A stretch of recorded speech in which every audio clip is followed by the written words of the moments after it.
I am cameraless.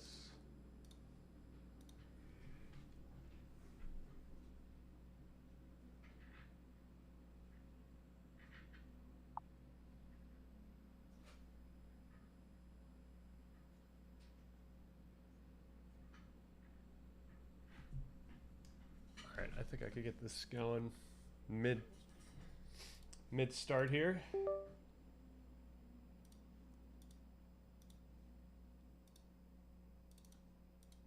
There we go. And we're on. We're in. And we are back. Okay. We got a big day. We got standards of consciousness research, right? This is a topic spawning from Peter's post in the Discord.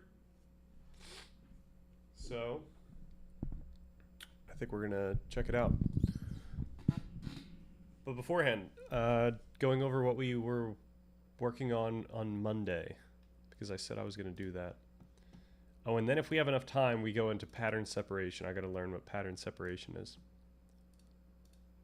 So we worked on this whole conversation on predictive processing. We started with what I just could write down off the top of my dome. Things that I knew about it, things that I was curious about. And basically, I was trying to figure out, like, how pervasive can we act as if this thing is? How pervasive is predictive processing as an interpretation for the brain's processes? And it seemed to be pretty pervasive. So I then asked, so that this is everything that we went through. We talked about this stuff. And I said, I did the Onion special. Can you comprehensively and extensively summarize everything we discussed in this conversation, presented in the direction that you think is most appropriate, leading to the largest takeaways? All right. So we don't have to go through everything because some of the stuff was in the weeds, but the synthesis of our discussion, structured to bridge the gap from the microscopic cellular mechanism to the macroscopic philosophical implications. Right, so there's this core thesis, the brain as a generative model. The central shift in contemporary neuroscience is moving away from the brain as a passive stimulus response machine and toward the brain as an active generator. All right, so this old view was the senses gather data, the brain processes it, we perceive reality. It's as if the brain is a filter and consciousness is what's on the other side. The new view, predictive processing. The brain generates a model of reality, the senses provide error correction, and we perceive the updated model. Quite different. All right, so we looked at layer 5 pyramidal neurons. We looked at how predictive processing occurs within these neurons. We saw that within these neurons, unlike other neurons, there is a mechanism for prior matching, so prediction matching, whereas some other neurons, other types of neurons, will do prediction. What would be the opposite here? Like just simply looking for error in prediction. This is looking for the prediction. So if bottom up data matches the prediction, then the neuron fires like crazy. Yep, we saw that.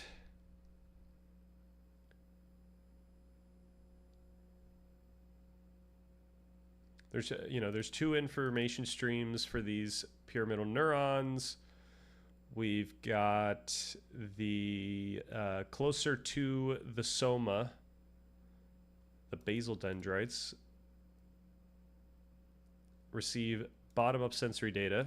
This would be like feed-forward data. This is probably stuff coming from sensory cortices, perhaps coming straight from interoceptive regions. I'm not sure.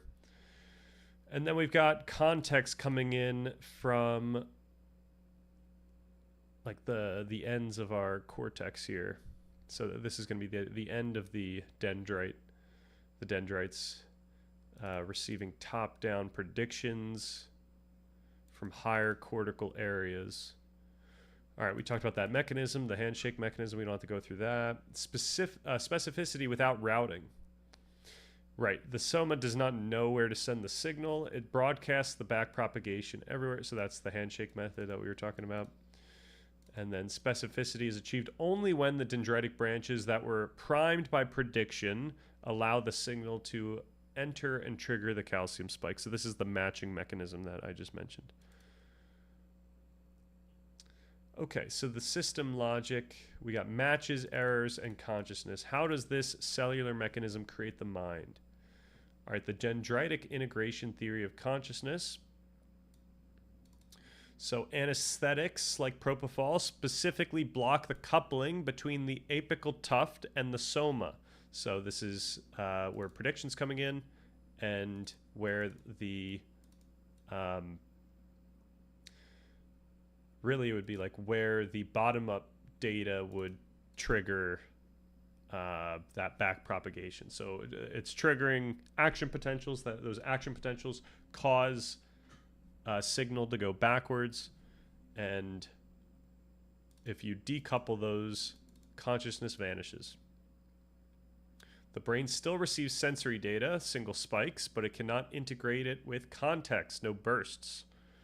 So the implication there is that consciousness is not just neural activity, it is the specific integration of top-down and bottom-up signals. All right, so then there's this great debate, error versus match. Does the brain care about what is wrong or what is right?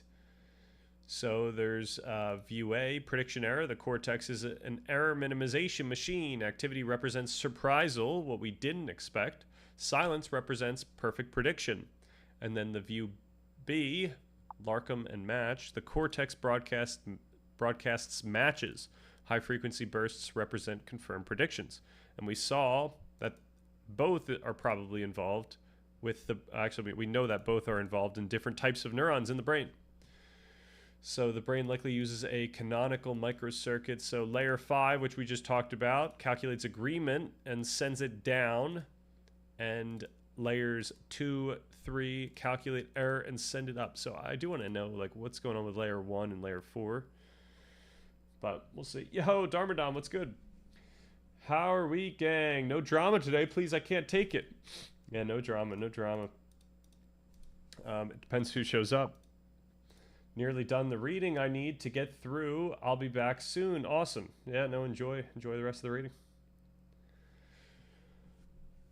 All right, simulation as default. Simulation, so imagination, planning, really simulation as priors affecting downstream effects that usually require bottom-up signals is not a separate faculty. It is the same mechanism running in offline mode. By suppressing bottom-up input, closing the sensory gate, and increasing the gain, precision, on top-down priors, the brain can force layer 5 neurons to burst purely on prediction.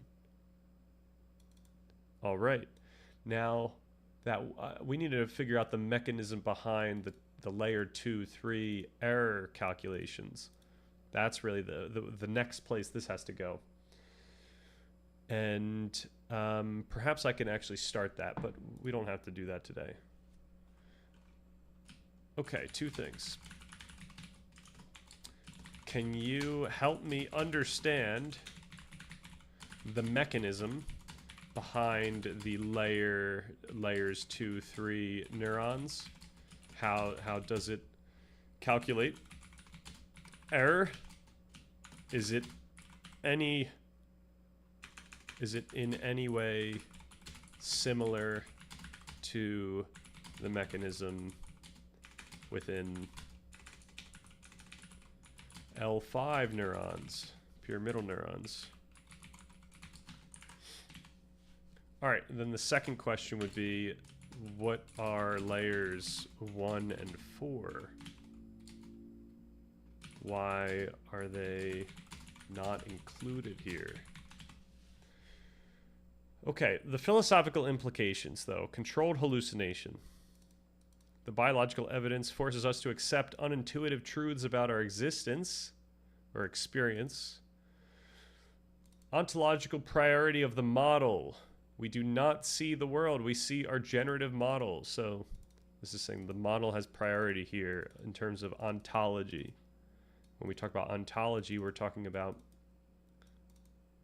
what things mean, what things are. So when we intuitively think about what things are, that this is a pen, the question is, where is that coming from? Is it coming from the physical world, that this thing just happens to be a pen? It's, you know, there's something physically here that makes this a pen? Or is this something that we experience? And this would suggest that it's something we experience, given that the model actually has the priority here towards what we experience, and that the bottom-up data is simply directing the model or constraining it. The bottom-up signal is merely a constraint or tether. The top-down signal constitutes the texture of reality, the conceptual texture of reality. Feature detection as error. Even seeing a simple line is effectively a report of failure by the model to fully predict the energy hitting the retina. So we talked about how if error is really driving everything we see, then we need to think differently about error. It can't just be about like salient error. It needs to be simply about what was not consciously registered in that moment. So obviously, like when I'm looking around, all this bottom-up signaling is affecting what I end up consciously seeing. However, we cannot discount how much the top-down signaling is affecting what I see, such that I'm seeing lights and objects and, you know, things that I've learned over my entire life. And I'm not seeing, first of all, patterns that I've never really considered, and also I'm not looking at things that are, you know, like specks of paint or something like that. All right, active inference, action as prediction. We do not just passively predict, we act to make predictions come true. This is the embodied and inactive cognitivists are all about this. Desire is a prediction of a future state. For example, I'm drinking water. This creates a prediction error. Proprioception says I am not drinking, and then the motor system resolves this error by moving the arm. Takeaway, we enslave our reflexes to fulfill our top-down fantasies. All right, the now as a construct was another conclusion we made. Because neural transmission has a lag, tens of milliseconds, living strictly in the sensory present would mean living in the past. Predictive processing allows the brain to compensate for this lag, creating a predicted present that allows us to catch a ball or finish a sentence in real time. Right, so we know that it takes about like 100 to 200 milliseconds for new stimuli to reach our conscious perception. We need to act quicker than that. So the brain predicts. You are allowed to think of the brain as a statistical organ that cares more about coherence than accuracy. It builds a world, the model, and then ruthlessly filters the noise, sensory data, to maintain that world's stability. When the data refuses to fit, the brain must either update the model, so learn, or force the world to fit the model, action. Consciousness is the burst of success when the two align. All right, so I'm gonna put that question in there. All right, what we are looking at today, though, is this paper. What makes a theory of consciousness unscientific? Theories of consciousness have a long and controversial history. One well-known proposal, integrated information theory, has recently been labeled as pseudoscience, which has caused a heated open debate. Here we discuss the case and argue that the theory is indeed unscientific because its core claims are untested, untestable, even in principle. So, just to toot my own horn here, we have our consciousness video 2. And I really should have, I wish I had this paper by the time we made this, because we arrive at the same conclusion when we get to our ontological takeaways from what we talked about in this video. And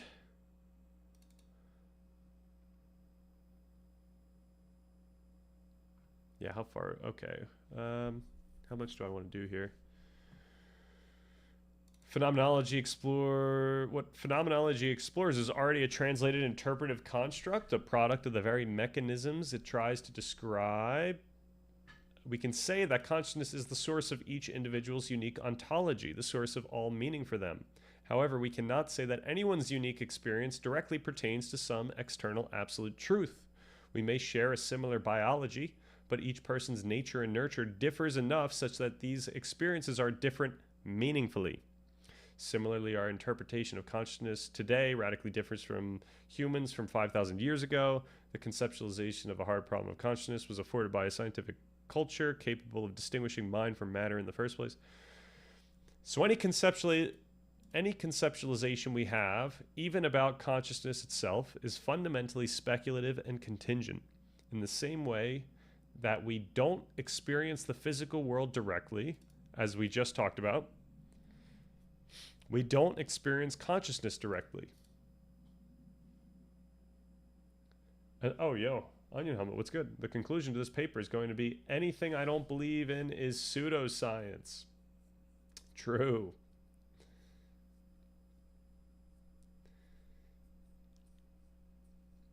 And the point here is that our thoughts about consciousness, so what ends up getting to consciousness, one, we're thinking about the concept of consciousness itself, is still fundamentally directed and authoritatively influenced by our models, our predictive learned models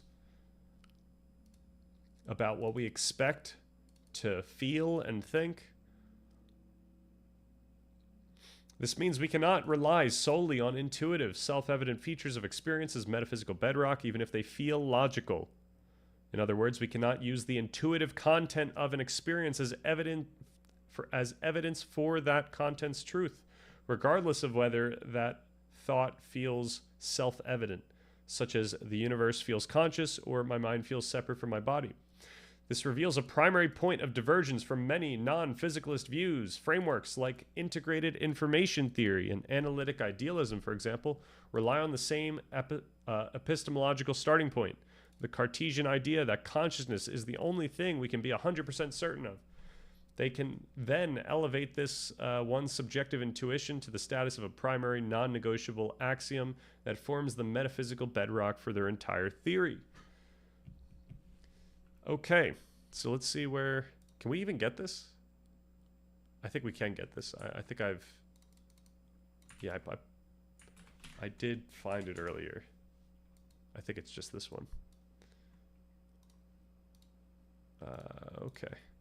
Link to full text. Here we go.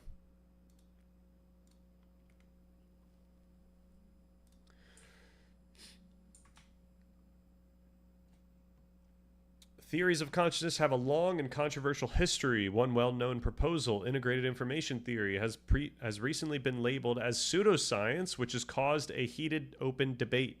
Here we discuss the case and argue that the theory is indeed unscientific because its core claims are untestable, even in principle. All right. Theorizing about consciousness is challenging because some of the issues lie at the border between empirical science and philosophical inquiry.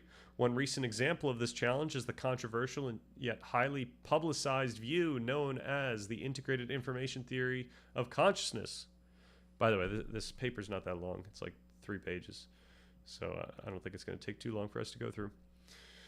IIT seeks to provide an explanation of why certain systems, such as the human brain, generate rich and complex conscious experiences, whereas others do not. It does so by linking consciousness with the ability of a system to integrate information. So we've talked about before that it does seem like we're at the point where we have to talk about complexity when talking about consciousness, right? We can't just point to a specific part of the brain and say, like, this thing is creating a consciousness. It seems to be some integration of a lot of different information in the case of integrated information theory. And yeah, the question is, what does that complexity need to look like? What kind of information needs to be relayed? Does substrate matter? Does it matter that there's underlying electrochemical processes, etc.? Does the IIT claim to be following the scientific method? I think they kind of play. They're like, I don't know if they strictly call themselves like a physicalist scientific. I think they would say they're a scientific framework. I don't think they would say they're a physicalist framework. I don't know if that makes any sense, but they're certainly following some scientific rules, but they're then making claims that would be like illogical or inappropriate. Scientists try not to apply another language game to science. Challenge impossible. True. So integrated information theory proposes that consciousness arises when a system's components interact in a way that creates a unified whole, quantified by a custom measure of complexity known as phi. The higher the phi value, the more conscious the system is. So, right off the bat, IIT does not care about substrate. If there is the right type of information and the right amount of it and the right complexity of it, then you get consciousness. Central to IIT are the concepts of intrinsic causality, in which a system's current state influences its own future and past states, and cause-effect structure, which determines the specific quality of conscious experiences. This ambitious theory has been promoted as well established, a gigantic step in the final resolution of the ancient mind-body problem, the only dominant theory and the most promising scientific theory of consciousness. However, we argue that the core ideas of IIT lack empirical support and are metaphysical, not scientific. Because previous expressions of such concerns about the theory have not received sufficient attention, a group of us wrote an open letter that questioned the scientific status of IIT. So this whole paper is basically like saying, like, yo, we got to chill here. Whether IIT is pseudoscience is important because of the practical and ethical importance of understanding consciousness. In response to widespread and polarized reactions to the letter, the limited empirical support and radical claims concerning who and what is conscious, here we expand on the original letter to explain why it was written and to clarify which claims made by IIT proponents are problematic. So I didn't realize that there was an original letter, and this is a response to that original letter. We distinguish the core claims of integrated information theory, which we argue are unscientific, from work merely inspired by IIT that uses measures of complexity to investigate brain activity associated with different states of wakefulness. All right, hopefully this is ringing a bell, literally. When we talk about integrated information theory, we do so very briefly. A separate group of neuroscientists, and I just say that I don't bring up IIT because we straight up put them on blast later. Developed a measure called perturbational complexity index, which is based on a simple, brilliant principle. When you perturb the brain, when you give it a little push, how complex and integrated is its response? And then we literally use the bell as an example, a resonant bell. All right. This latter work is uncontroversially scientific, but neither supports nor tests the core claims of integrated information theory, which I feel this is one of those cases where I do feel vindicated here, because I specifically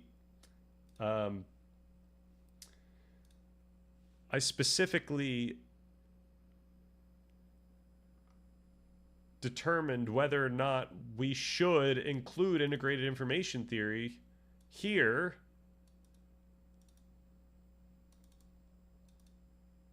And yeah, what was I was literally looking into, does PCI even prove or like does it even give evidence to integrated information theory?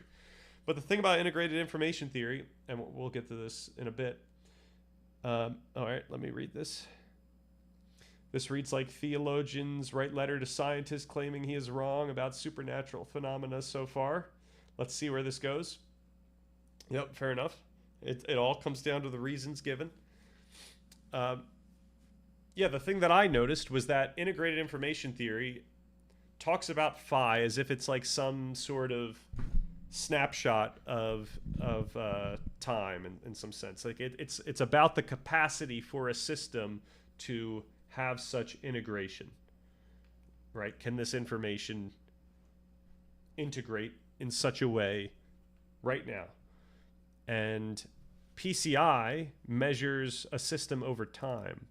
So that was my intuition, and I said, okay, then maybe we should just talk about PCI here as something that actually lends itself towards also the global workspace theory.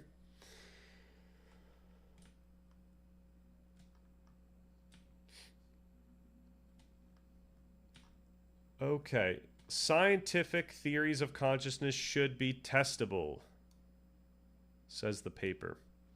Scientific theories of consciousness aim to identify specific brain processes or psychological functions that are crucial for subjective experiences. These theories generally make claims that are readily testable with the tools of psychology or cognitive neuroscience. By contrast, integrated information theory postulates that consciousness is a fundamental feature of the universe. All right. That's the first flag, which it seeks to understand starting from a set of claims, axioms, that are said to be irrefutable and true of every conscious experience. However, some have criticized these axioms and have argued that they lead to circularity. The axioms have also evolved, which casts doubt on their irrefutability. That's actually really awkward if they're changing the axioms. All right, proponents of integrated information theory claim to derive an index of a system's degree of integrated information from those controversial axioms, which they argue is an objective measure of the degree of consciousness in any system. However, the axioms do not by themselves specify a particular mathematical model to develop a precise formula for phi. Further assumptions must be made. This challenge becomes evident in the evolving interpretations and understandings of the theory and in the changes in formulas that define phi over time. More concerning are other problems that prevent the theory from being empirically validated. An obvious test of integrated information theory would be to measure phi in humans. To calculate phi, one needs to consider how every component of the system at every spatial and temporal scale, say from the quantum scale to brain regions, and from nanoseconds to days, constrains the past and future states of the system. Given the complexities of these calculations, it is impossible in principle to compute phi, and hence impossible to identify conscious states, a point that proponents of integrated information theory readily admit. All right, let me try to think about what's going on here. To calculate phi, one needs to consider how every component of the system at every spatial and temporal scale constrains the past and future states of the system. Okay. Right, one of the things that I look into is the fact that, like, you know, we're dealing with such a complex system. We're dealing with a system it's constantly changing in its structure, in its well, I could just say it's structure, but when I say it's structure, I mean like the strength of connections, the amount of connections involved, when I say the strength of connections, we can go down and look at like literally the dendrites or the axons or the synapse itself. Like there's so many different facets here that are involved. Obviously, everything else in the brain is constantly changing, whether it's blood or just other cells. The glial cells are changing.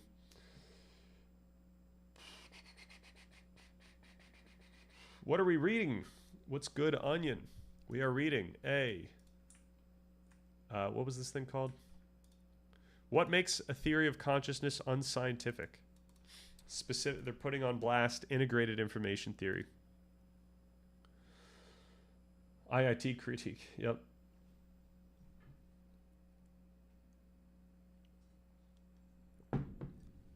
Okay, so I guess in order to compute phi, you would need to understand how that dynamic system changes over time such that you can see the cause effect nature at every point. Like you'd have to grasp the deterministic dynamic system over all ranges of time and at each level of abstraction.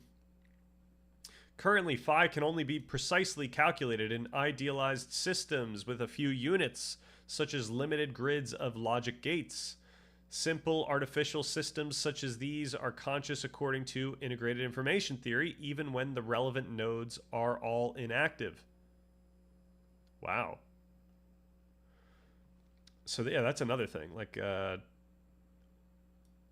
does it not account for whether like current is actually going through this system? Hence, the theory readily ascribes consciousness to static systems that do not perform any function, stating that such systems have consciousness when their consciousness has no observable consequences is, in this respect, no different than stating that they have souls. Some consider the theory dismissible on the basis of these implications alone. However, proponents of integrated information theory embrace this counterintuitive consequence without calling their theoretical assumptions into question. Making theoretical predictions that may not be testable by current methodology does not necessarily render the relevant theories unscientific. However, if the core claims of a theory are not testable, even in principle, the scientific status of the theory should be called into question. Nevertheless, some researchers claim to have tested integrated information theory empirically and have promoted the results as providing partial support for the theory or for its superiority to other theories. Yet, as others have argued, the tests are problematic and not meaningful because they do not address the core claims of integrated information theory, and the tested predictions do not sufficiently differentiate between integrated information theory and other theories of consciousness. Although integrated information theory may provoke interesting philosophical discussions, we contend that it falls short of the empirical basis required for scientific inquiry. Untestable metaphysical views can, of course, be discussed, but it is problematic when they are treated as empirically testable science. In light of the above, we argue that integrated information theory demonstrates characteristics that are hallmarks of pseudoscience. All right, hallmarks of pseudoscience. What do we got here? Common theories of consciousness and their empirical predictions. Then we got evaluating the scientific status of a theory by applying criteria to integrated information theory. Let's go through box 2 first. All right, besides the issue of untestability, the following points also contribute to our doubt about integrated information theory as science. First of all, overreach. Recent developments have seen the theory expanding into areas that traditionally belong to metaphysics by asserting bold claims about the nature of reality, causation, and the non-existence of neurons. These assertions are interesting, but they venture beyond the boundaries of empirical science. Integrated information theory also ambitiously addresses fundamental existential questions, such as the essence of being and the presence of free will, elevating the theory to an all-encompassing explanatory framework. According to some, this kind of ambition is a common hallmark of pseudoscience theories, which often claim to provide comprehensive explanations for a wide variety of complex phenomena without sufficient empirical support. I wonder if this is where Alex O'Connor is getting his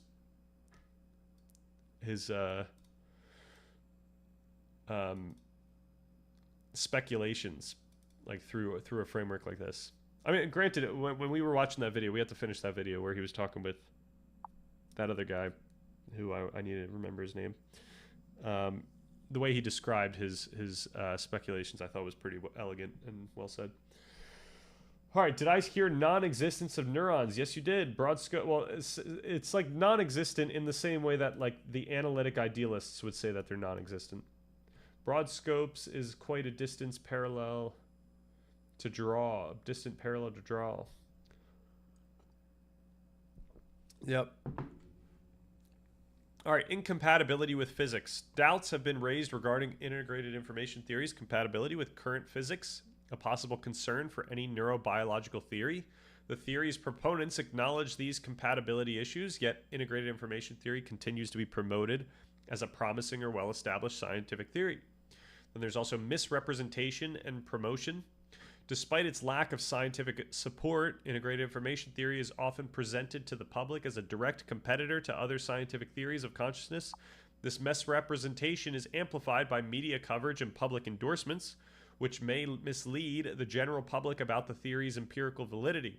Although misrepresentation itself does not make the theory unscientific, it suggests that the label pseudoscience may be appropriate. And then the pseudoscience criterion. Standard dictionary definitions and philosophical discussions describe pseudoscience as featuring unscientific claims, for example, untestable in principle, that are falsely presented as scientific. This criterion applies to integrated information theory as it portrays untestable assertions as empirically grounded science. Fair enough. Hello, Bird Baines. Welcome back. We're looking into what makes a theory of consciousness unscientific. All right, so then we've got box 1 over here, common theories of consciousness and their empirical predictions. An influential method for studying consciousness is to compare what happens at the neuronal and psychological levels in consciousness, in conscious versus unconscious experimental conditions. This method, known as contrastive analysis, provides the main source of data for current theories such as global neuronal workspace theory, higher order theories, or the local recurrence theory of consciousness. As such, although some of these views have theoretical origins in computer science or philosophy, the core empirical predictions are usually made at levels of observation that are testable with current methods in cognitive neuroscience. These predictions are often not quantitatively precise, but they are nonetheless constrained by the empirical literature. For instance, global neuronal workspace theory has long held that a putative... Okay, do we know what putative means here? Generally considered or reputed to be. Okay. That a putative frontoparietal network in the mammalian brain should support the broadcast of stimulus-related information during conscious experience. Therefore, if someone reports being conscious of a stimulus without relevant information being represented in this brain network, the theory is put under pressure. One may doubt this particular theoretical proposal, but it is a reasonable theory to test given the importance of frontoparietal areas in functions related to consciousness, such as working memory, attention, and cognitive control. Other theories also make clear predictions. For instance, local recurrence theory predicts that the first feed-forward sweep of neuronal processing of visual stimuli occurs unconsciously, and conscious perception only arises when information feeds back from higher visual areas to early visual areas. Several empirical tests have validated this prediction. Importantly, these empirical studies not only tested local recurrence theory, but also challenged other theories. Theories not only make predictions at the neurobiological level, but also at the psychological and cognitive levels. For instance, higher order theories predict that it should be possible to manipulate subjective experience while holding fixed lower level sensory responses and perceptual capacities that enable discrimination between similar stimuli. If proponents of integrated information theory were to give up the core axioms, the core claims, some weaker version of the theory could perhaps be cast in terms of cognitive neuroscience. However, to the extent that integrated information theory's metaphysical commitments remain promoted as key features, this stronger version of integrated information theory, which is our target here, is incompatible with standard approaches to cognitive neuroscience for testing ideas empirically. So we see a bunch of different reasonable ways to test a theory of consciousness, and integrated information theory is unable to test on any of them. All right. Well, my guess is the lack of biochemical model that defines consciousness. Fair enough. Do you think science has any real meaning in the same way there's no true Scotsman? This just reads like weird purity test. Well, let me try to figure out what this first part of the question means, because I don't know the. Okay, no true Scotsman, right? It really matters. This is like one of the things that I try to push in like this video. So it really matters what abides by the rules of science, right? That's what drives our building of factories and like building codes. That drives whether or not we approve a vaccine. That drives whether some nutritional thing. We have to follow these specific standards, and this paper is basically pointing out, hey, these standards are not being met, so we have to be clear about whether this is scientific or not. And granted, there's not as much. Well, actually, I think we're going to get to the point where they make a claim as to why this is really important, because I think the summary talked about it. Yeah, practical and ethical consequences, right? So to answer your question, this is the reasons. And let's see how well they give this argument. Okay. Who decides the rules of science? That's a fair question, right? So I think over time we've developed these rules. This led to the falsifiability conundrum in psychology in the 2010s. And so what they did was they developed those rules to make them even more stringent. So everyone agrees on the rules of science. That's kind of the point here. Like, we need institutions to enforce these rules that we've culturally developed. So that's kind of how that works. As in, what cluster of neuroactivity with specified biochemical markers is minimal to claim consciousness is present? I'm glad you said minimal, because we are going to actually get to an active theory or an active inference theory of consciousness. I think they propose a minimal theory, but these other theories are proposing theories of consciousness, and I don't think there is like a clear rule as to what counts as what counts as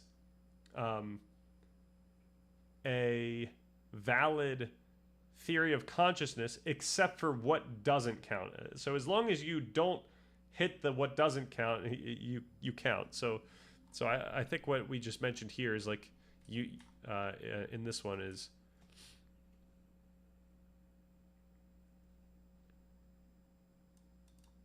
right. I mean that's this paragraph, right? To compare what happens at the neuronal and psychological levels in consciousness versus in conscious versus unconscious experimental conditions. This method, known as contrastive analysis, provides the main source of data for current theories.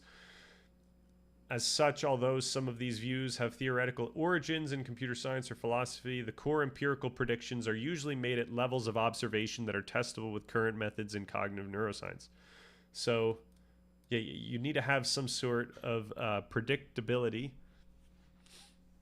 and they need to be able to be tested. They need to be testable. The predictions need to be testable. And the predictions like when we say the predictions need to be testable, that almost constrains what the predictions can be. They can't be something that breaks, that like jumps out of the scope of empirical events, right? The test requires an empirical event that we can expect. It can't be some like soul somewhere else, right? We're not able to test if there's a soul somewhere else, or if the universe is conscious. These are untestable.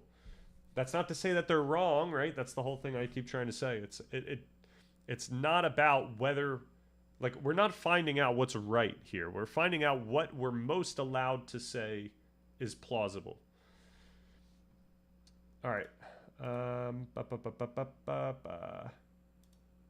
Who decides what is a true? Yeah. So we need heuristics, right? This is the whole thing. We need heuristics.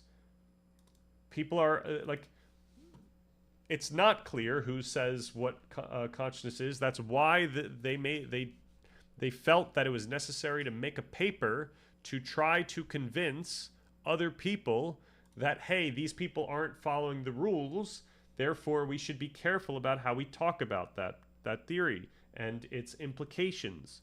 That's the real thing. It's like when something isn't following the rules of science, then we have to be really careful about what implications it's trying to make. Okay. It's important because their careers hinge on their career hinges on it, of course. Even if someone did decide rules and we all followed them, would that speak to good science or even a true science existing? I think science can't be something like top down, like one person makes the rules. I think science has been effective because it's always been open for development.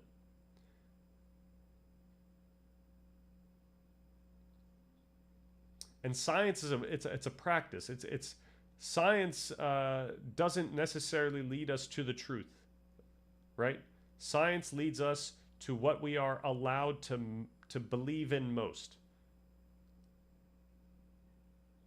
And science also tells us that those things can be swept away by something that more comprehensively explains empirical behavior. I'm happy for integrated information theory to be critiqued, but why even reference this word game, reification of science and pseudoscience? Well, I think it's because people are taking integrated information theory and they're going way too far with it. And when you see that happening and the source is integrated information theory, and perhaps there's not enough being done to condemn those people. And when I say those people, I mean like maybe scientists are getting involved here. I don't know. I don't know how far this goes. I'm only half following though. Sorry. It's all good. It's all good. Saying these people aren't following the rules seldom changes someone's mind. Right.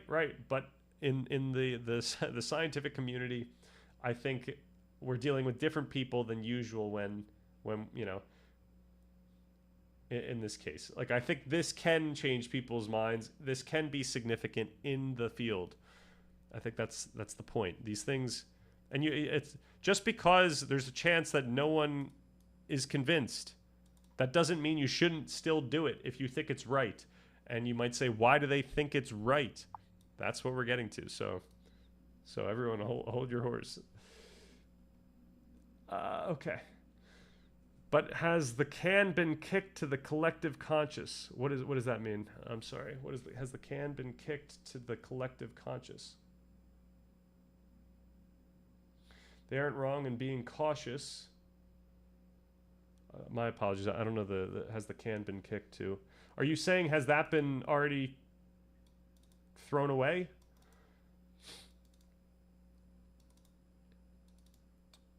I think, if I'm reading everything that I'm reading correctly, that the implication regarding the collective conscious would be that we share a significant portion of our DNA. Like, a lot of our DNA is shared, even for human, well, obviously for human features. Given our shared DNA and our shared cultures, right? A lot of our cultures are shared. We can easily make sense of the collective conscious being similar. We can chalk it up to similar behavior of each person's brains. It's not some centralized repository which all brains are feeding from, but it's all the same DNA that's affecting the building of proteins, that's affecting the behavior of our conscious experience. And certainly there will be similarities between all these experiences such that we arrive at patterns of archetypes. Okay. They aren't wrong in being cautious. Being labeled pseudoscience is dangerous since it undermines the entire field of attempt.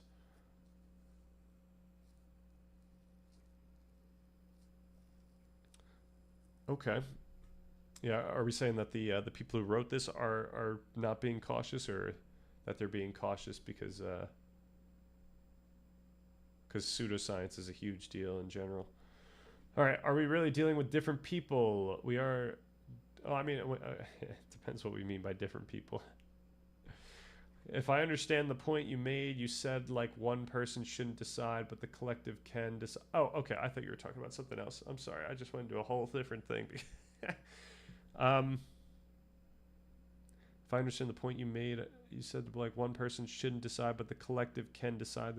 I don't understand how the rules of science has been codified in our institutions, right? Like certainly it was really important when some inventor figured out how to do something really cool. Now maybe that was just because companies could make money off of it, but I think that there has been a cultural yearning for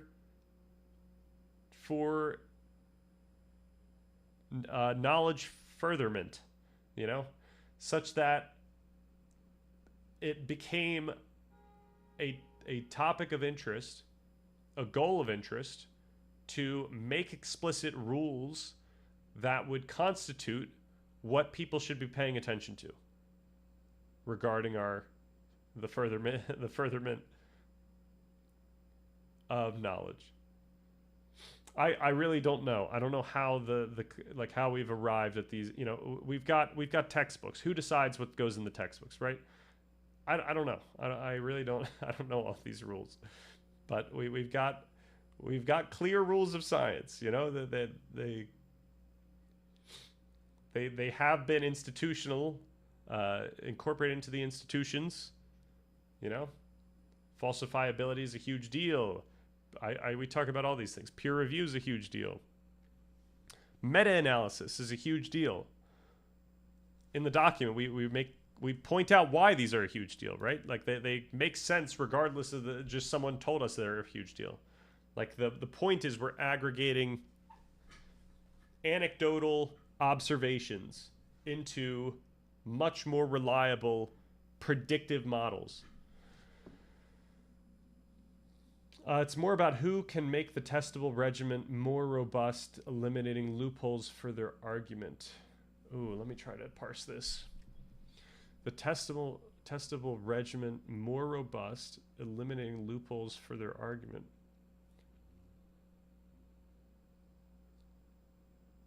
I guess fair enough, though we're still operating on like we're operating in the playing field of like reasons here, and you know the IIT people could still try to reason for why IIT's metaphysical claims are even valid. You need the heuristic of what counts as a good reason. Like who determines what the loopholes are? And I'm saying that we need that heuristic of empirical science. Now, you know what? I think I know not everyone's a fan, but I think we might need to watch. Hank Green like literally dropped a video I think about this topic like today. Maybe not. You know what? I don't think we should watch this today, by the way. But I want to summarize it right now. Because I could have sworn it was one of those things where I got A/B tested a different title here. Discusses science in 3 phases: what it is, what it currently is, and what pseudoscience is. Okay, so this is the perfect video that came out just today that we will watch. Not tomorrow, maybe tomorrow. Let's watch it tomorrow.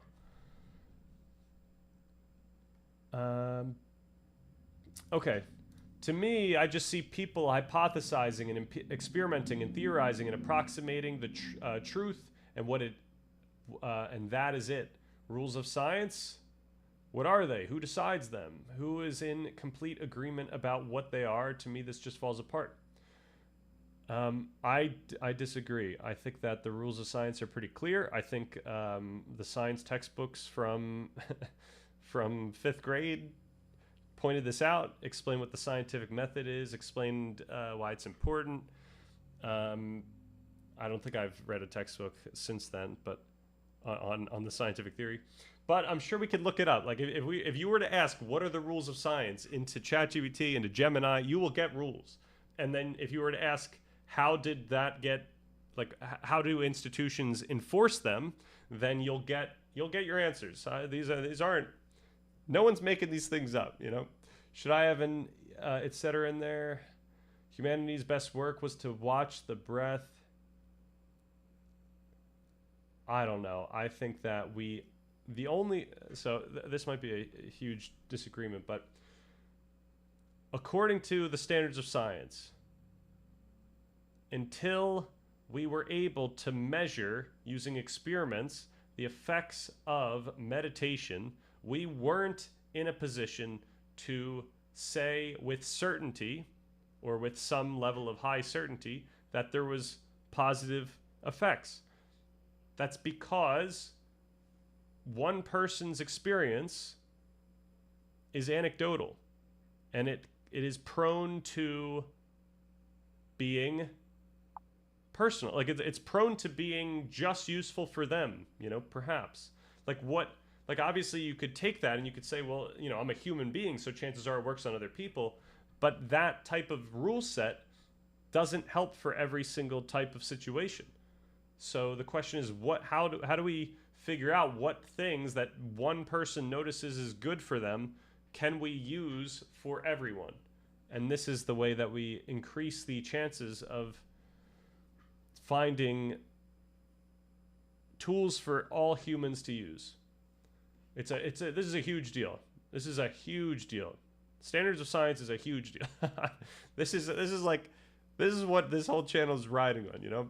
I make it very, you know, I make it a very important deal that we start off with making commitments about the physical world. And I don't know, do I talk about science at all? I talk about yes, this is the first 2 pages of the document here. These principles are empirical. They can be observed, measured, and understood. Crucially, the physical world operates independently of our individual desires or beliefs. It exists as an objective reality to be discovered, not one shaped by subjective perceptions.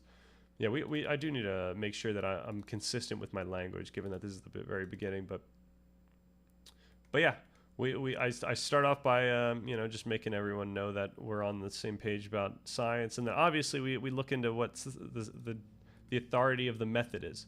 The reason why we follow these rules is because these rules have allowed us to significantly transform the world. We've reduced suffering and we've increased wealth across the entire planet because of science. Okay. Humanity's best idea equals bath at least once a week. True.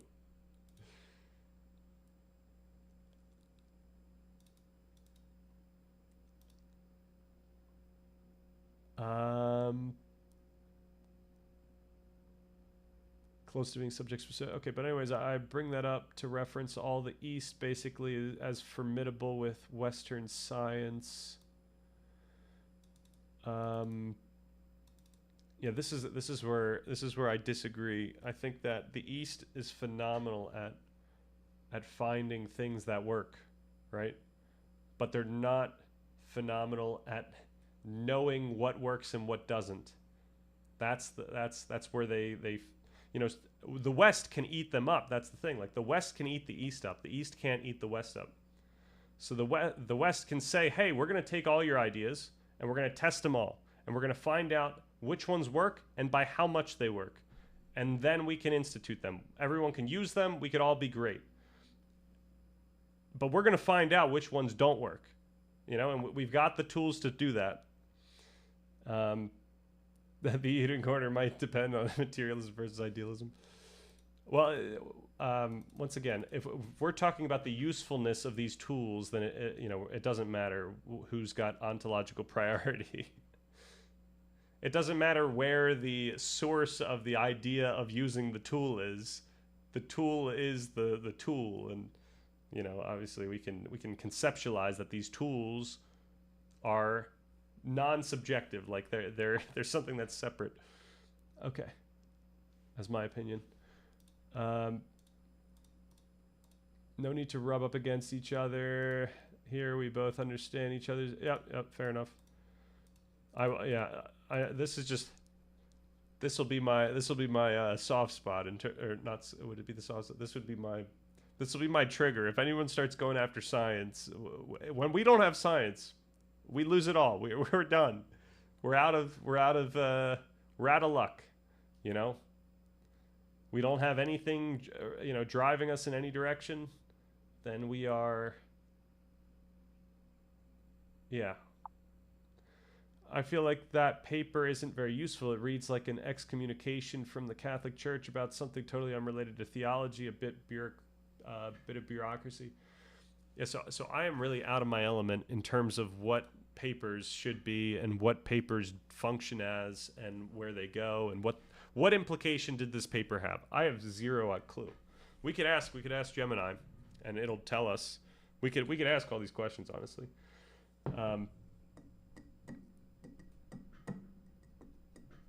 My intuition is that this type of paper is important, depending on who writes it. Right? If no one that's big writes this, then it doesn't matter. I think I've similarly been triggered by some of your talk on meditation. No offense. Yep, fair enough. Yep. And chances are a lot of that is also because I'm incredibly ignorant on the topic and I probably butcher so many concepts, so I do apologize about that. We'll be all right, Stan. My great granduncle Grug the 31st used stone tools for about 10 million years. Yep, fair enough. The problem with Grug, though, is Grug didn't have the possibility of what we have now. Remember, we are incredibly loss averse. So going from here to Grug is very different from going from Grug to here. It's tricky because AI will garble meditation language also. Yeah, yep. Were we around 10 million years ago? Depends by what you mean by we. I would probably just look up when humans were around and when other pre-humans were around, and that's my answer. I don't know, but he was there. He told me. He said, arg, arg, hump, hump, hump, arg. Nice. Man, he used all the letters of the alphabet in one sentence. All right, practical and ethical consequences. Here we go. Attributing consciousness to systems with minimal complexity has important practical consequences. This is because a theory of consciousness may be used to inform practical decisions regarding morally significant legal and medical issues. By promoting to the general public the untestable idea that phi equals consciousness, proponents of integrated information theory may ultimately have an unjustified effect in law and policy, including on decisions that involve measurements of quality of life, clinical triage, abortion, the rights of non-responsive patients, and welfare considerations for insects, organoids, and artificial intelligences. Given the practical consequences of adopting and promoting any one theory of consciousness over others, we recommend caution and scientific humility, especially for a theory without direct and meaningful empirical support, such as integrated information theory. All right, integrated information theory inspired research on brain complexity. It is important to distinguish research that purports to directly test integrated information theory as a theory of consciousness from research that is more loosely inspired by integrated information theory and does not purport to test it. Research inspired by IIT includes studies on the complexity of neural activity induced by magnetic brain stimulation during different states of wakefulness. This is the perturbational complexity index. Sleep and general anesthesia. These studies show that in some states, such as non-REM sleep and general anesthesia, Neural activity has greater uniformity and therefore lower degrees of complexity when compared to wakefulness. Although this research is assuredly scientific, interesting, and potentially of practical importance, it does not lend support to integrated information theory. IIT proposes a general theory that identifies which objects are conscious, from humans to static logic gates. It proposes that the degree of consciousness of any object is assayed by a specific measure of complexity, the integrated information phi. It is not surprising that human states of conscious awareness show greater neural complexity than states of unconsciousness, and this is likely to be true using almost any sensible measure of complexity. Indeed, many other theories of consciousness also predict lower brain complexity during certain non-awake states, such as slow-wave sleep and general anesthesia. Testing the hypotheses that conscious versus non-conscious states can be distinguished in humans or some other animals by various measures of neural complexity does not distinguish IIT from other theories, nor does it test the core hypothesis of IIT that phi is a general measure of the degree of consciousness of any creature or non-living object. What would be needed to make it a scientific theory is a measure that directly derives. So this is always a phenomenal approach when you're making an argument like this. Explaining what would need to be there. You can't just say all these I mean you can, but instead of just saying why it's not, you could say what it would need to do in order to be. All right, what would be needed to make it a scientific theory is a measure that directly derived from the mathematical apparatus of integrated information theory, akin to how a particular measure of the motion of a pendulum, such as instantaneous velocity, is directly derived from the harmonic oscillation equation. Yet the measures used by IIT-inspired studies do not assay phi specifically, but only some more common notion of complexity. Therefore, these measures are unable to distinguish integrated information theory from other theories. Furthermore, the comparison of different global states, such as wakefulness and coma, is confounded by many different cognitive and behavioral factors. In particular, much of brain activity during wakefulness is not conscious, so a neural correlate of a waking state is not necessarily a neural correlate of consciousness as a mental state. Without other controls, it is impossible to draw strong conclusions about consciousness just by comparing different global states, such as wakefulness and coma. All right. Conclusion: our main concerns with integrated information theory are twofold. First, it lacks well-defined empirical testable consequences. Second, it explicitly asserts or entails bold non-empirical claims, such as that the entire cosmos is suffused with sentience, that neurons do not truly exist, or that consciousness can be attributed to a static array of logic gates. These bold claims threaten to delegitimize the scientific study of consciousness. We need to be careful what we label as scientific, especially given the practical and ethical significance of consciousness. Consciousness is a huge deal. We appreciate that the word pseudoscience should not be used lightly, but there are good reasons to think that it applies in this case. We sincerely hope that discussing these reasons will move the scientific study of consciousness forward. So we've got... All right, so it's written by about 5 people, but the group of concerned people include all of these people. So we've got like a letter that's been signed by I don't know, 50 people here. And what I do, of course, is I ask if any of them are important. Okay.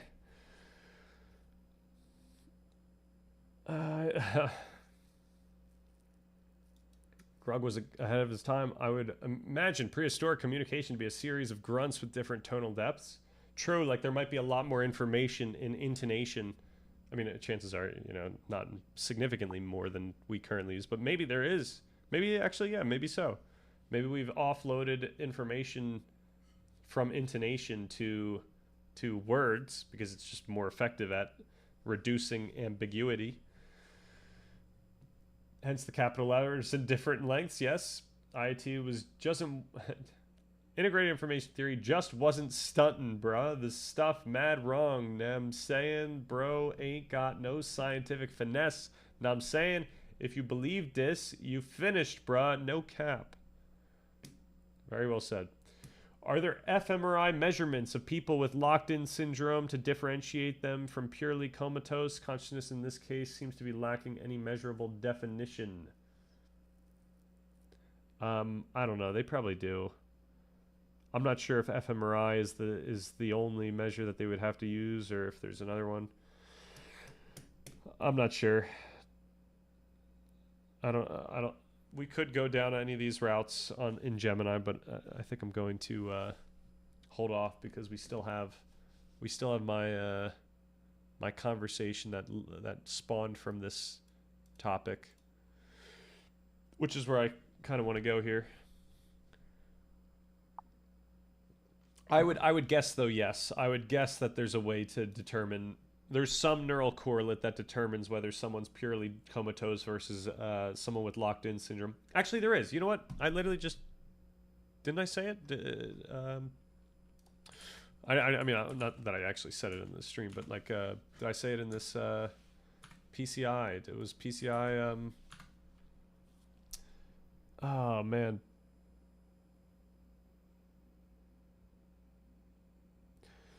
High PCI, so a complex widespread echo. So you perturb the brain, you give it some stimulation.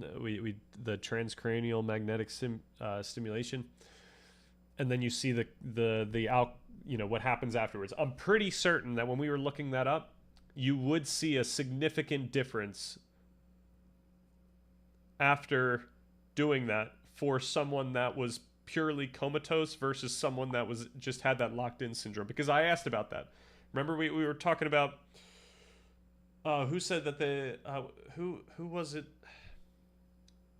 Who was said to have been in that locked-in syndrome when they died? Was it like Alexander the Great or something like that? People were speculating that he was like locked in, and we were trying to figure out if we had a way in order to determine whether or not they were actually locked in or not.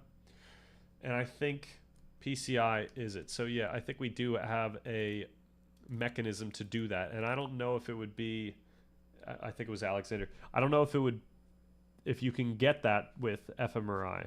So you might need transcranial magnetic stimulation, TMS. Is that a thing? Okay. Oh yeah. Oh my gosh. I should have just kept reading. What am I doing? Is found in awake conscious individuals. It's also high during REM sleep and crucially in patients who are paralyzed yet conscious. All right, so I literally did say it. All right, I'm sorry. I'm going crazy. I'm too fired up. It's always consciousness. Consciousness always gets me fired up. All right. If an angel told me integrated information theory was true, I would think someone was playing a prank on me. Yes. If I like woke up and some angel was telling me that integrated information theory is just true, then I probably would be. Some degree of measuring to piece together a model would probably be required, I think, or at least detecting the minimal cluster of neuroactivity to claim. That's exactly what they do, right? They see they look at the effects of that perturbation. All right. So I throw the whole thing in. I couldn't download it, so I had to just copy each page. And yeah, the text is critical, blah, blah, blah, blah. The authors do not necessarily claim that the philosophical ideas behind IIT are worthless, but rather that its presentation as a well-established scientific theory is misleading and potentially dangerous. So then I say, who are the most prominent figures in the IIT concerned group? What I struggle to understand is, how much does IIT actually rely on its self-evident axioms, which I also take to be contingent? Is it not simply defining a theoretical quality of integration and then leverage clear science like PCI to act as a proxy for that type of integration? From there, so we've kind of answered all these so far. From there, they can do further research on what leads to integration and what integration looks like. So I think I gave IIT too much credit. I was steel manning it in my mind, but in my understanding, consciousness research has moved away from where and is now looking at what type of complexity is involved. If we can achieve that type of understanding, then perhaps we can return to the substrate question, which I think IIT already thinks is solved. Oh, already thinks it's solved. So IIT thinks that substrate doesn't matter, but I think substrate does matter. Okay. Oh, I didn't paste the concerned names. So I think this is going off of the first one. So from that first letter, which I imagine has, yeah, we've seen this name. We got a neuroscientist specializing in consciousness and metacognition. He has been one of the most vocal critics, arguing that IIT's popularity is disproportionate to its empirical evidence. One of the primary authors of the text you provided, a philosopher focused on the intersection of cognitive science and ethics, prominent philosopher of mind known for his work on physicalism, leading researcher in the neuroscience of metacognition. Okay, just a bunch of people. I don't know if they're that important. I really can't gather from that. Yo, Peter, what's good? No matter if it's a pseudoscience or not, people should hide behind something just because it has a label. Should not. They need to know what they talk about. Shouldn't. Oh, I see. They should not hide behind something just because it has a label. They need to know what they talk about. Hi. Are you referring to the people that are going after it, or are you referring to the people that are pro IIT? Like, is the label IIT here, or is the label pseudoscience? Yeah, my understanding is there's a lot of science happening under the IIT umbrella that is useful and good to know, at least. And we don't want to discount it. But we need to be careful when someone uses those types of findings and makes claims that they are not allowed to make according to science.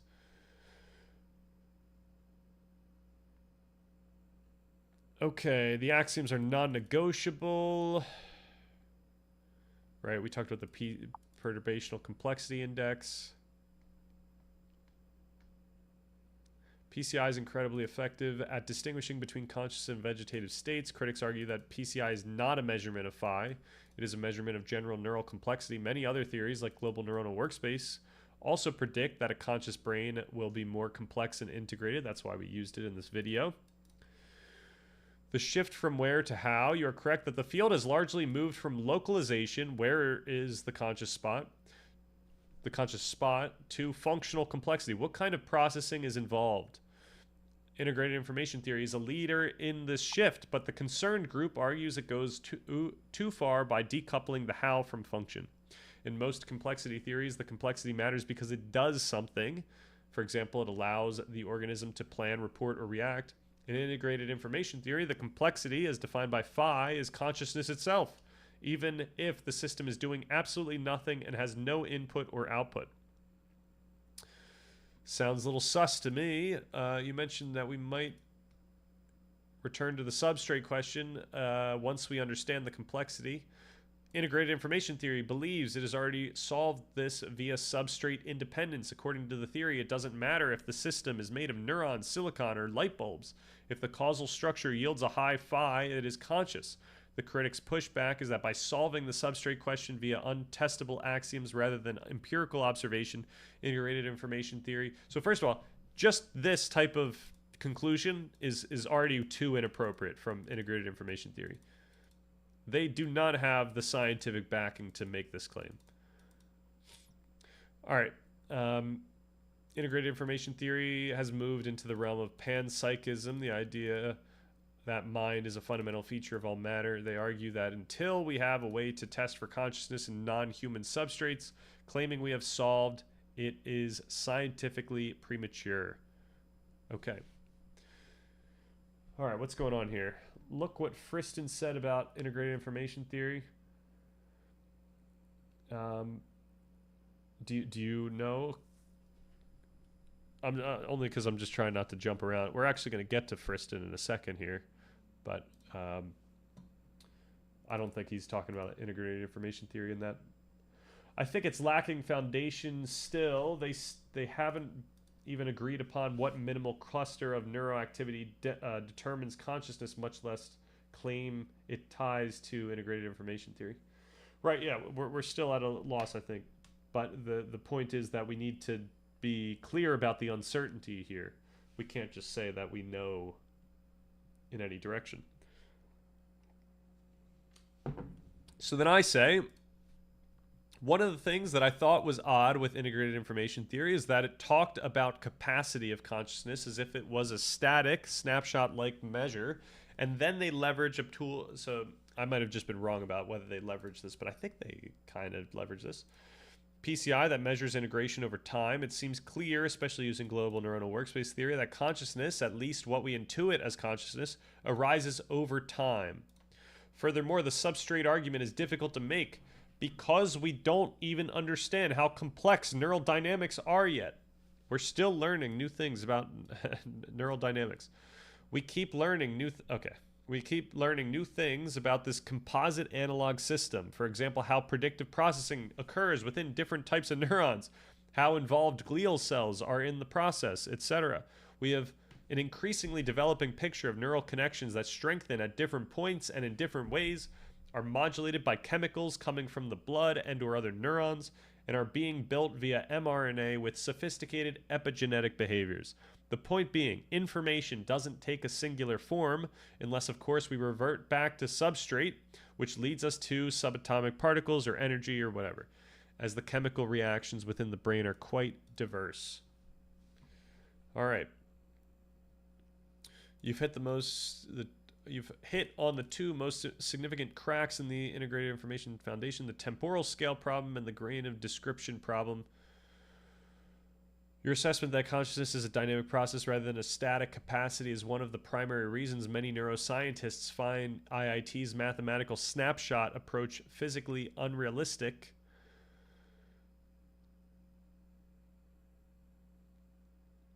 To find the use of PCI as proof is shaky, which the paper talked about this. In its purest form, integrated information theory calculates phi based on the intrinsic causal power of a system in a specific state. While it looks at transitions from T0 to T1, it is effectively a vertical measure of how much the parts determine the whole at a single moment. So this leads them to say that even with no neural activity, just if the capacity is there of integration, which I think they would describe as the integration, then you've got consciousness, which leads to the types of ideas of panpsychism. My stance is this: if you are expert of integrated information theory or you have some insights related to it, then I will listen to you. Fair enough. Fair enough. I'm not an expert, so you might not want to listen to me.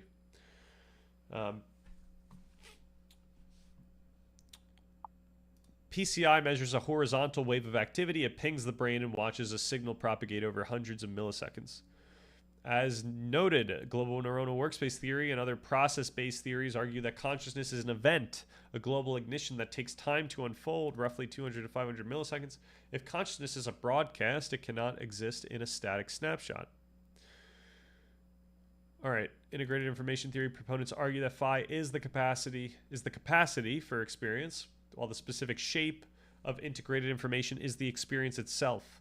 But the IIT concerned group agrees with you. Using a dynamic measure to validate a static property is an empirical leap that hasn't been bridged. All right, the information problem. What is a bit?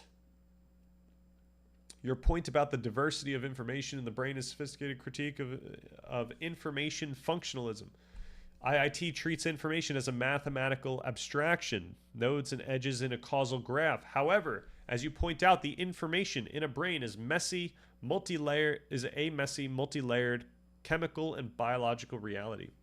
There's diverse substrates, an action potential, electrical, a neurotransmitter release, chemical, a glial calcium wave, metabolic, and an epigenetic shift, structural, all carry information. And then there's the grain problem. To calculate phi, you have to choose a grain. For example, are the nodes neurons, atoms, cortical columns? If you pick the wrong grain, phi disappears or explodes. Integrated information theory claims there is a winning grain where phi is maximized, but critics argue this is a mathematical trick that ignores the actual biological work being done by those diverse systems. Yeah, I think it's incredibly reductive to do the substrate question: can we skip biology? By claiming that consciousness is purely a result of causal structure, integrated information theory essentially says the engine's material doesn't matter, only the blueprint of the explosion does. You are arguing for biological naturalism, the idea that the specific wetware of the brain, the mRNA, the glial cells, the specific analog nature of chemical modulation might be causally necessary for consciousness, not just a way to implement it, right? We don't know. That's the thing. It's so much easier to I was going to say it's so much safer to be in a place where we say that we don't know than to commit to something that we aren't allowed to. All right. But if you just promoting it by linking and claiming science without knowing nothing, then just shut up. Yeah, perhaps, are you saying that I should just shut up? I mean, not you, a person who is operating like that. Okay, thank you. Fair enough. Yo, Abdur Aman Intifada. Hello, what's good? So literally a cup capable of holding water has water in it? It's that would be the analog, right? That's the analogy that you could make. It would be like making that type of claim.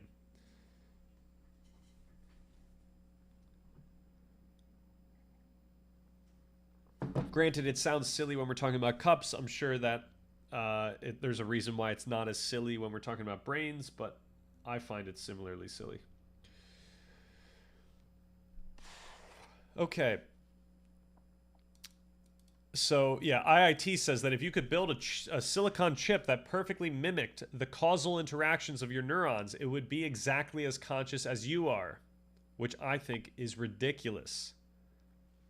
Because we don't even know what all of the interactions are yet. We are finding computers within computers, like dendritic processing and predictive coding at the cellular level. If information is tied to these specific complex biological dynamics, a simplified logic gate model of the brain is essentially a cartoon. Absolutely. It's really important that we keep in mind that the brain is an analog system with, like, I said composite analog system. I'm not sure. We need Jago to tell us what it means for like how to describe a analog system where there's like subsystems that are using different mechanisms. Yo, this is a materialistic worldview that assumes consciousness is just a bunch of physical interactions. This is a so we are actually not physicalists here, by the way. I'm not a physicalist. This is a worldview that leverages the only heuristic that we have within consciousness, right? The source of this heuristic, I'm not going to say that the source of the meaning that I'm experiencing is, like representing the physical world in some sense. I think it's caused by these physical processes in the brain. But this heuristic that I'm experiencing in my conscious experience right now, of what counts as something we can or cannot believe in, this heuristic is empirical science. Like it's not the physical world. It's the method. It's the heuristic is a process, and if I know that something followed the process, then I can think that it's got more reliability, not necessarily truth, but more reliability than something that hasn't followed the process. Also, we don't have to go through the whole thing, but I actually, you know what, we end up pointing out the paradoxes in here, so we'll get to some fun stuff. Can I ask, do you think a single neuron firing in a vat have some consciousness? Why or why not? Well, this is the thing. We don't.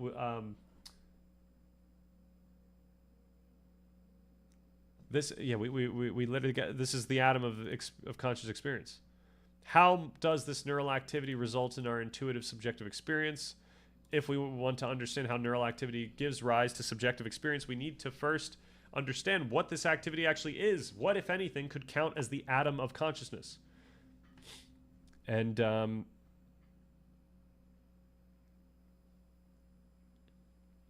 yeah, the point would be that the answer to your question is, first of all, what if it is conscious, right? If a single neuron firing is consciousness, it is nothing like consciousness that we experience.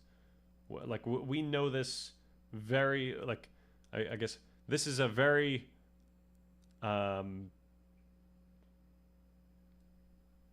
reliable claim that I can make. Like, our science very much implies that it would be nothing like our experience of consciousness. It would be nothing like, even like an ant has significantly more consciousness than a single neuron here. The whole point of the substrate question is we don't know. We really don't know if there is some sense of consciousness. That being said, given like the interpretations that we've come up with, it seems like a single neuron would not have a level of consciousness, because it seems like consciousness requires, as Damasio puts it, mapping other information. Mapping valence of some sort of interoceptive state.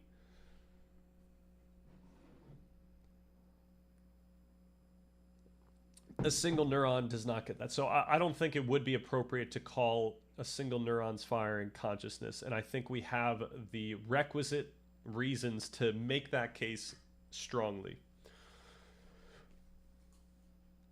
And yeah, I know you asked why or why not, but I think it would take me way too long to like give the full sufficient argument for that. Nothing has been mentioned about the minimal cluster of activity claims consciousness yet. Birdbanes, I'm gonna just link my video because I explore this topic in this. What are we got the potion seller? How did we get the potion seller on our feed? Oh my gosh, what is going on? Oh man.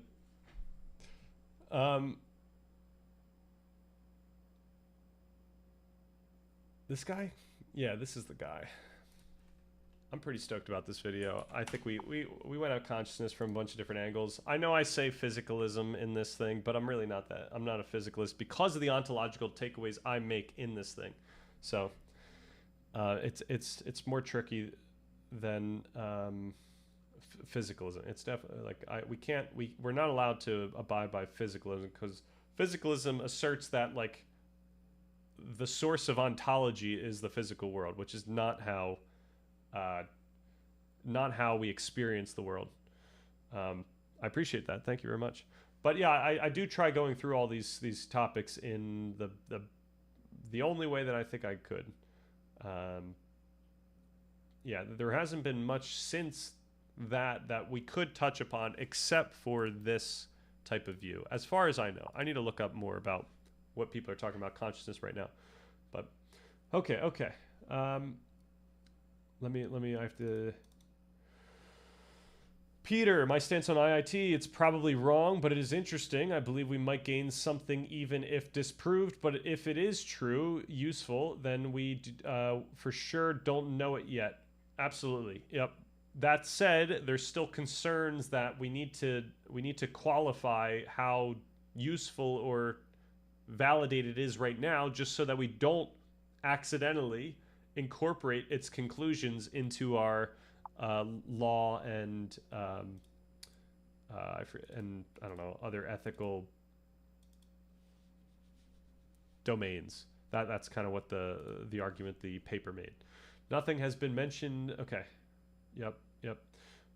Oh, I went backwards. I'm sorry. People will assume that AI is conscious one day because it says it is, but this is no different than reading the book and the characters in the book telling you they're real. Absolutely. I agree. You could make an argument that there's some sort of integrated information or complexity of integration of information in an AI system, and perhaps AI systems I think are starting to utilize very simplified mechanisms of feedback loops where you've got signals like interoceptive signals, so signals of like is this thing good, is this thing bad that's happening, so trying to map onto the human body. But once again, I think it really matters the substrate. I think that's what the science implies, at least, is more likely. So I don't think that they're going to be able to accomplish that in a digital system. And I also don't think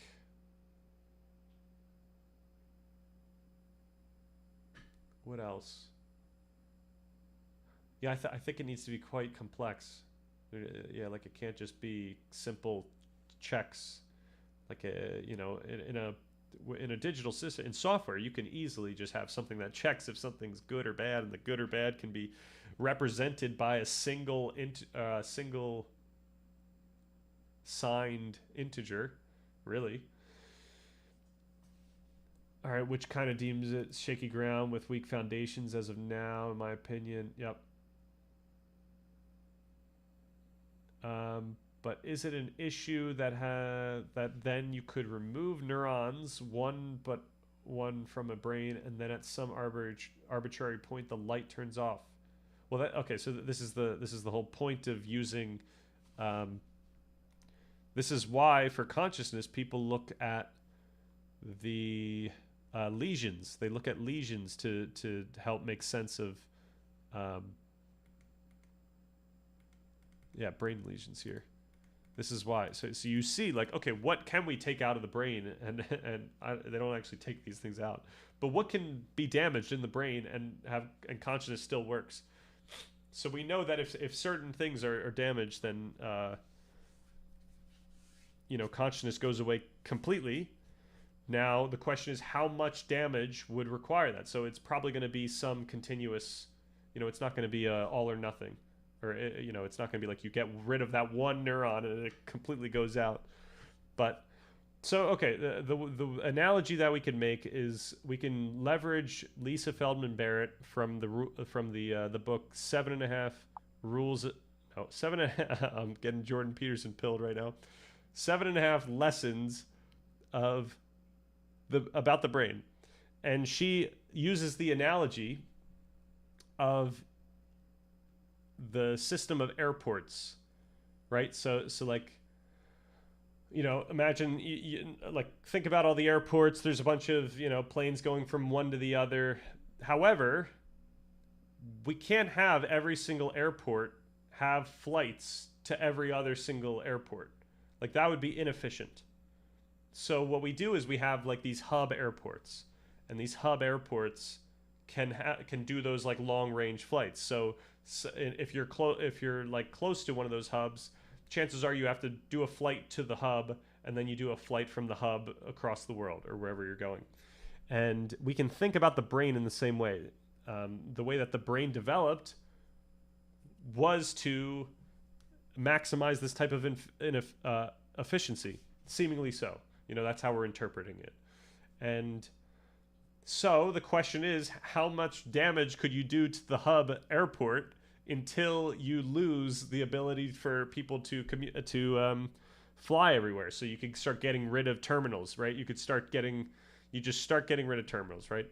And yeah, you're going to notice it's not going to be like you lose consciousness all at once. You're going to just slowly lose bits of this, integrated complexity that once again, the perturbational complexity index, you perturb the brain at some spot and you see how pervasive that signal propagates. So if you were to start chipping away at the hub and you were to perturb something right next to the hub, you would see that signal would go less far each time.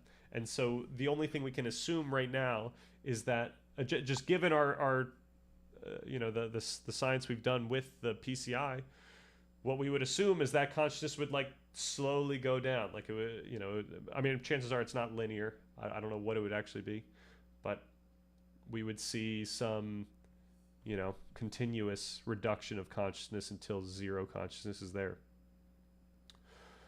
Okay. And then I posted the video. Okay, thanks. Save for later. Awesome. Humans are able to do stuff outside of their consciousness, more complex than an ant. Why would I even think that the ant has an experience?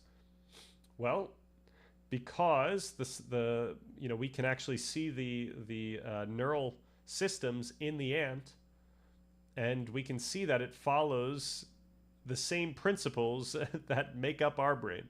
So it's very much unclear whether or not an ant is conscious. That being said, all right, where did we actually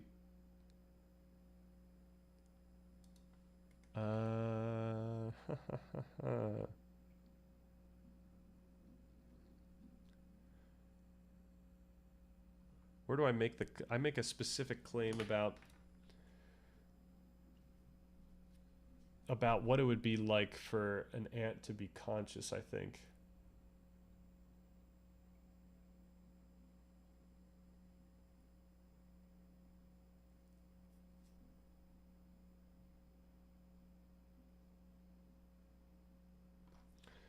I don't remember. It was somewhere along it was probably in the atom of consciousness section. Yeah.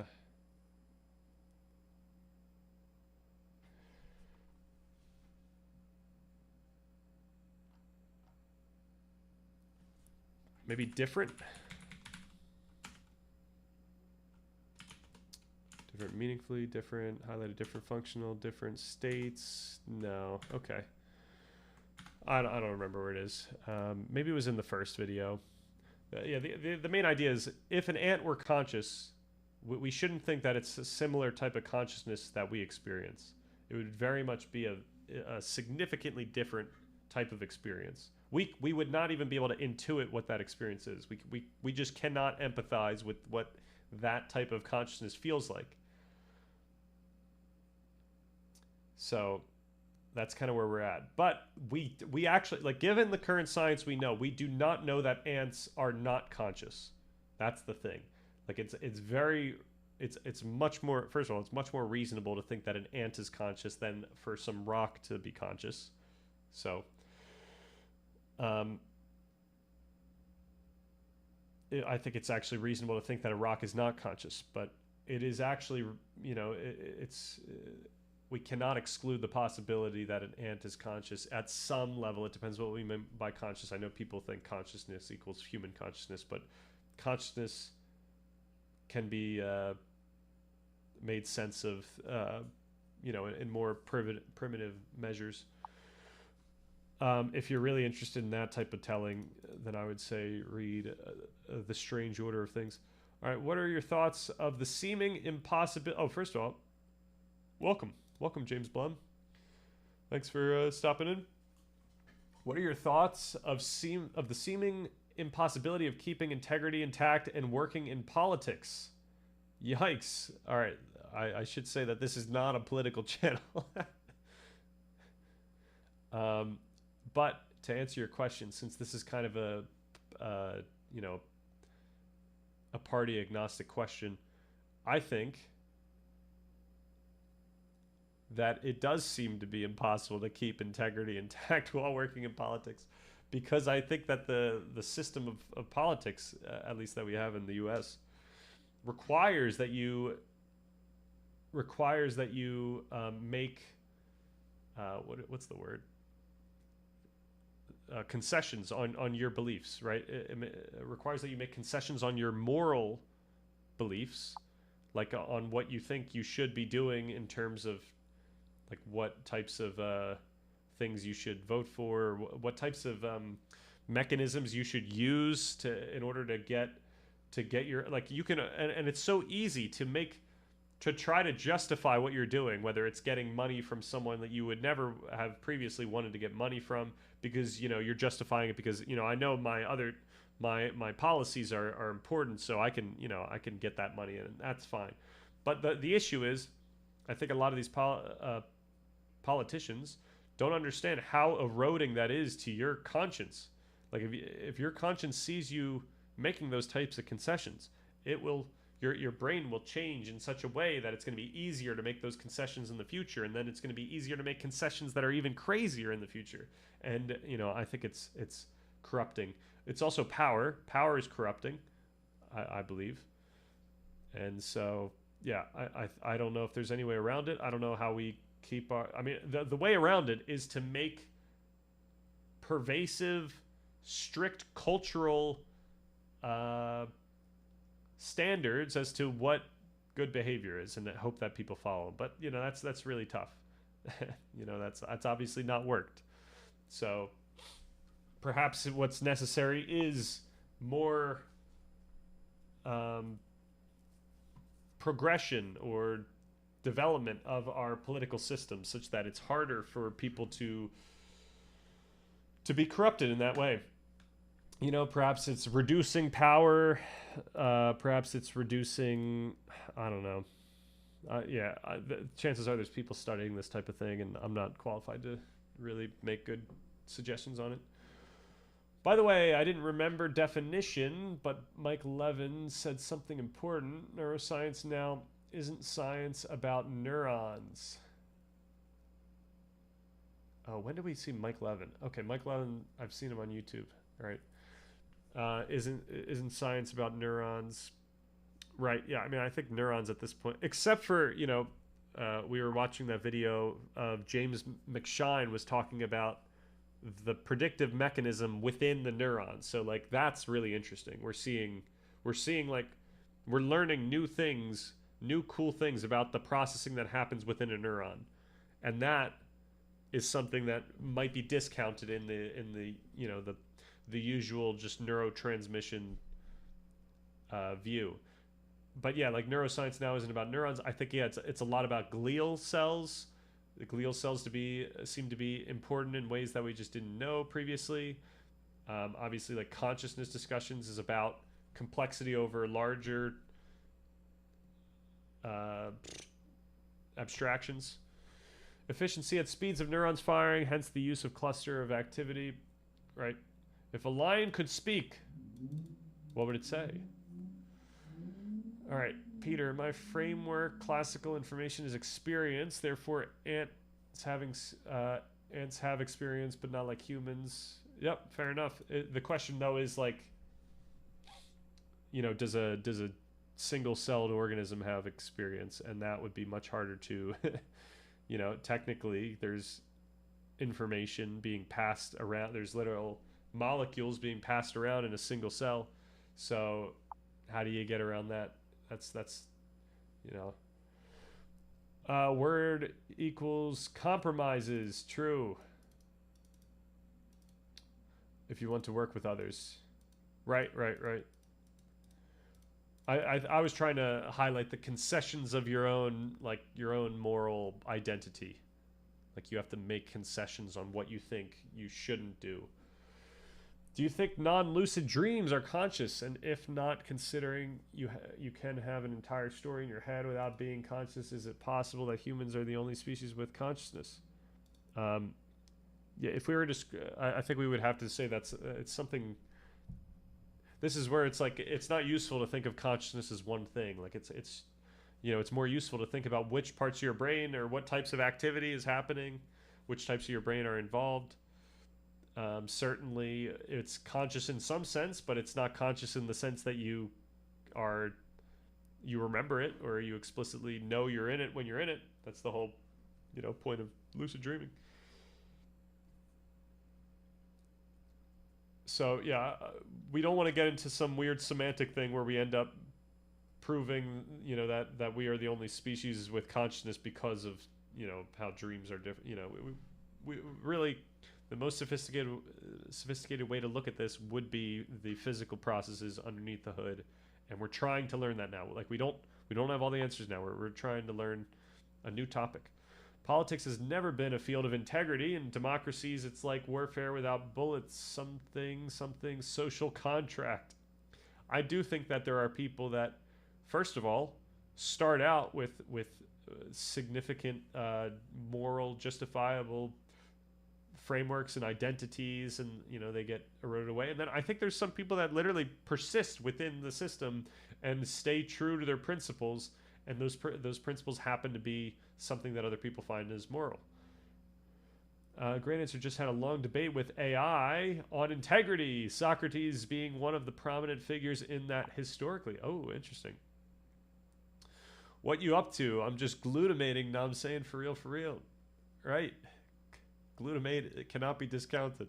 Comprehending an ant's experience is very difficult, not just because of the complexity of its consciousness, but because of its differences in sense inputs. Right. That's another huge point. It's like we keep trying to we keep trying to think, but a lot of people think of consciousness as some dualistic thing that's kind of separate from the physical processes, that like the physical processes are creating this separate thing, but it's really the processes itself. Like that's really it as far as we know. So with different structures, you're going to get different types of consciousness, and we have zero way to intuit what that would be because we have a different structure. Like it's just not possible to do. We're not in the position to do that. And if we were in the position to understand what an ant's consciousness would be, we would have an ant brain, and we would that would be it. We can't do both at the same time. Any cross-species studies on consciousness, like dolphins and apes? There probably are. We haven't looked into them, mainly because it's really not too important for our goals, and our goals are specifically, we're trying to determine a path for life for humans. Now we could after this document, maybe we could do the dolphin version, but I'm sure until we use AI to figure out the dolphin language, which I think would be really interesting, I don't think we're going to be able to give them tips. Is the closest we get to pure consciousness observation without generalization? Well, this is the tricky thing, right?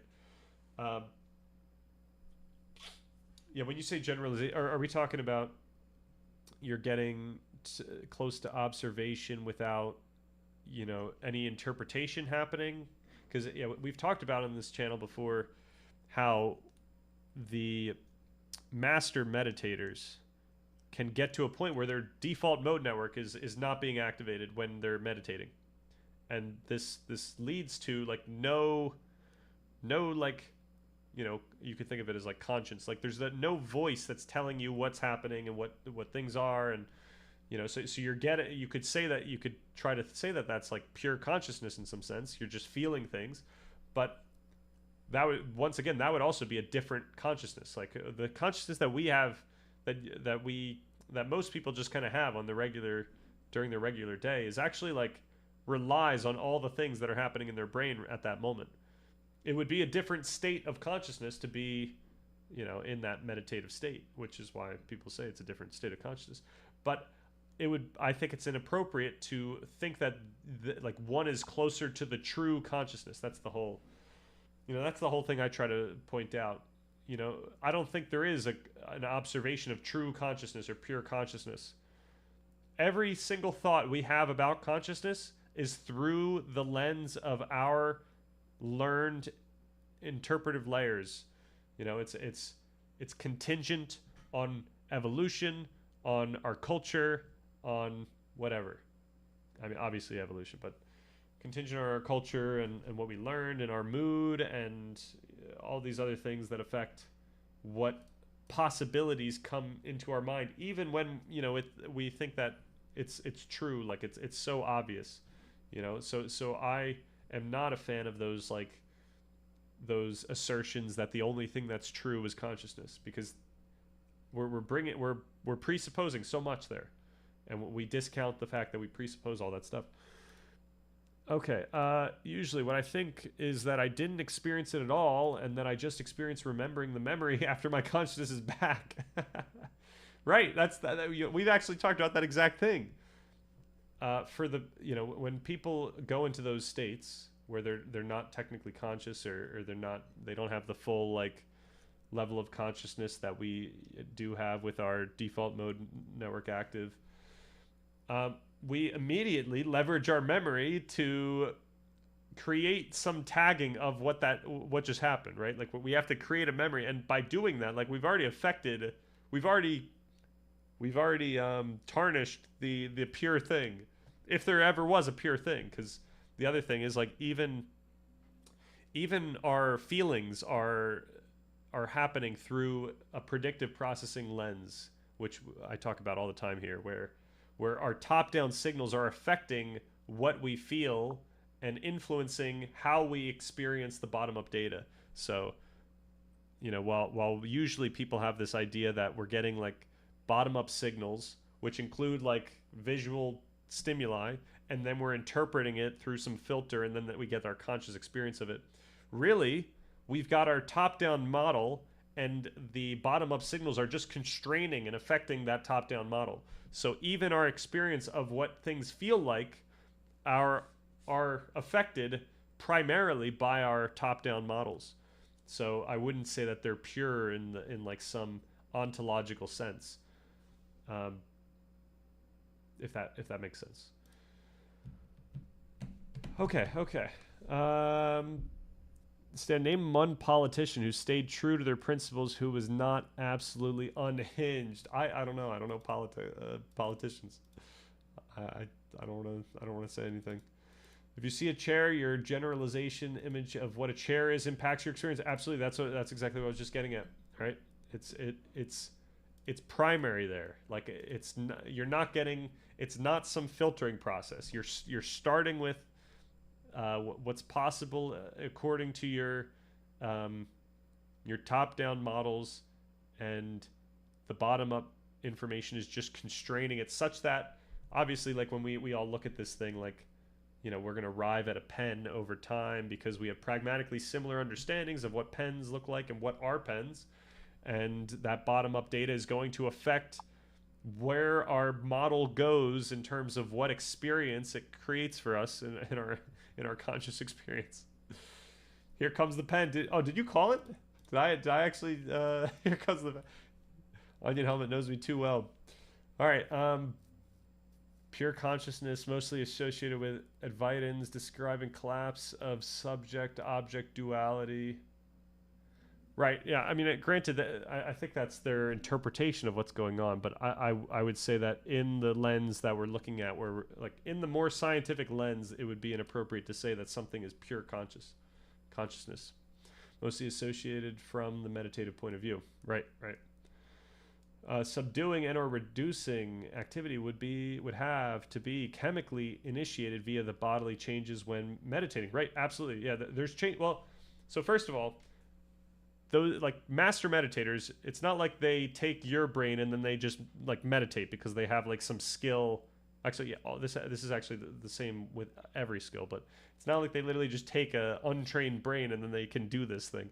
Like when they're training, their brain is actually changing shape. Like they're building connections, they're pruning connections. Like they're literally like, imagine they're just morphing the shape of their brain such that they're able to do this thing. And so, yes. So the architecture of the brain is different, and also chemicals are going to be initiated via their whatever intentional mode they put themselves in, and that's going to affect these outcomes, right? So like when I say the default mode network effectively turns off, it's because some other part of the brain is actually activated more so to inhibit the default mode network. That's usually how inhibition in the brain works. As in meditation causes changes in the biochemical changes in the body. Right. And yeah, that has effects on your body and your brain, and it's a feedback loop, and it's really complex, and it leads to feeling all sorts of ways. So when people meditate and they like for a long time and they say it feels amazing, like I believe them. Not sure if we can actively regulate electrical activity that is neurons. Yeah, but we can, because the chemicals affect the electrical activity, right?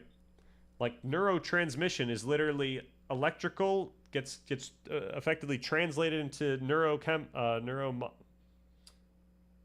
why am I saying neuro? To molecules, electrochemicals that get passed across the synapse, so from one neuron to the other, and then that gets translated back to electrical signal again via other molecules. I think it's at this whole time I think it's just molecules moving, but I could be wrong about that.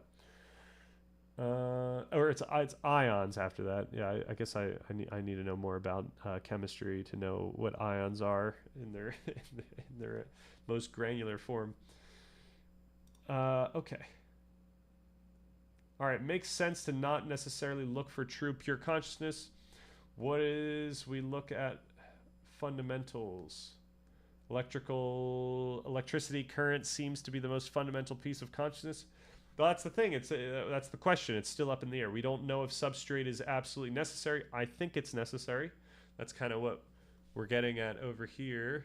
The substrate question. My stance. We don't even know what all the interactions are yet. We are finding computers within computers, dendritic processing and predictive coding at even the cellular level. There's so much stuff going on in the brain that's affecting these dynamics, like in the moment, over time. All right, conclusion. The soul in the machine. The authors of the text you provided would likely agree with the final point. Integrated information theory thinks it has solved the substrate question, but it may have only solved a math problem. By moving away from the where, localization, to the how, integration, integrated information theory made a massive leap. But it may have leaped right over the what, the actual biological mechanics in the process. The pseudoscience label largely stems from this. Proponents of integrated information theory often speak as if the substrate independence of consciousness is a proven fact, when, as you noted, we are still discovering fundamental layers of neural complexity. So the thing that I think I point out maybe at some point, maybe it's after this, but I point out that integrated information theory perhaps offers an effective computational model for the brain, but we can't say that that model is like some reflection of the absolute truth here, which it seems to make claims for. Okay, all right. Are you a physicalist, or do you believe in a soul, and do you believe that there are different realms of reality that you can access through dreams?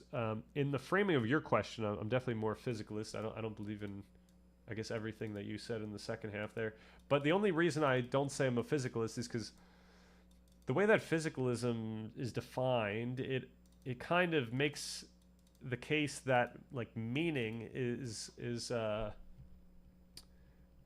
like the source of meaning itself is the physical world, as if like this pen had the property pen physically there. When I try to point out really that the meaning that we experience in that moment when we see that this is a pen is happening here. Like this is it's in the brain and the body. I think that's what the science tells us. So as far as our conscious experience goes, the meaning of a pen, I wouldn't even say like the way, because now we're talking about like when I talk about meaning, I think of what we feel, like what I see in my mind as I think of something. That's not, I wouldn't say that's the physical stuff. I wouldn't even say that that's like the physical neurons firing or the activity. Like, yes, the activity causes these feelings, but the feelings themselves, I try to say, are in a different realm. I try to think of them as, I talk about that as meaning and concepts. Like I think about concepts. I don't think about neural activity. I'm thinking about concepts. I have a concept of a pen. That's what's going on here. And then we could start thinking like, okay, what's going on with these concepts that we think about? Like, how do we think about our knowledge, like our understanding? And that's all the stuff that we do in this document in part 1. Understand the world and our freedom within it. Like, how can we think about the things that we know? So just because of the ambiguity of how physicalism is defined, I would not say I'm a physicalist, but I'm certainly a physicalist in the sense of like what's causing our conscious experience. And then you could say that I'm idealist because I prioritize, like I think that the source of our ontology is our conscious experience, right? That's where meaning manifests itself. But I wouldn't say that that's where the physical world comes from, right? Like I have a conceptual understanding of the physical world such that the physical world exists here regardless of whether I think about it. But like the concepts in the physical world, like atoms, like the category of atom, I think requires a subjective experience. The physical matter behind what I categorize as an atom would still exist. So it just requires a more nuanced description of what's going on. It's tough to, detangle yourself from both of those, but I think it's possible. I think you just need to be precise. I'm sorry, Bird Baines. I don't know what you're just reacting to. I don't know what I said. I called it. Yes, you did. My ears perked up every time Stan says master meditators. Thank you. Non-dual states are said to be highly interpretable in the sense that they can't be described, and descriptions are more seen more functionally as pointers or metaphors. I like that you can seemingly come at it from the perspective of either the subject or the object. Vivekananda, representing Hinduism, says all objects are discoverable to be variations of the subject. Buddhism sees that subject as another object. Okay, nice.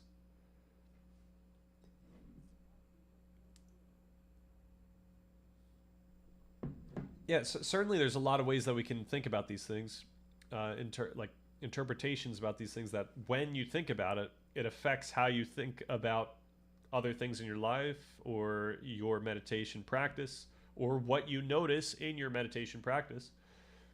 And yeah, they can be effective in that regard. They can point you in a productive direction, let's just say.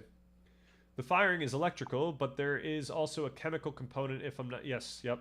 Memories and reflexes are encoded chemically.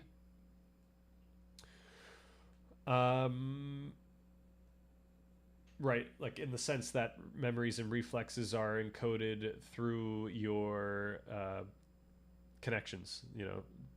We got neurons made up of, I don't know, soma, dendrites, axon.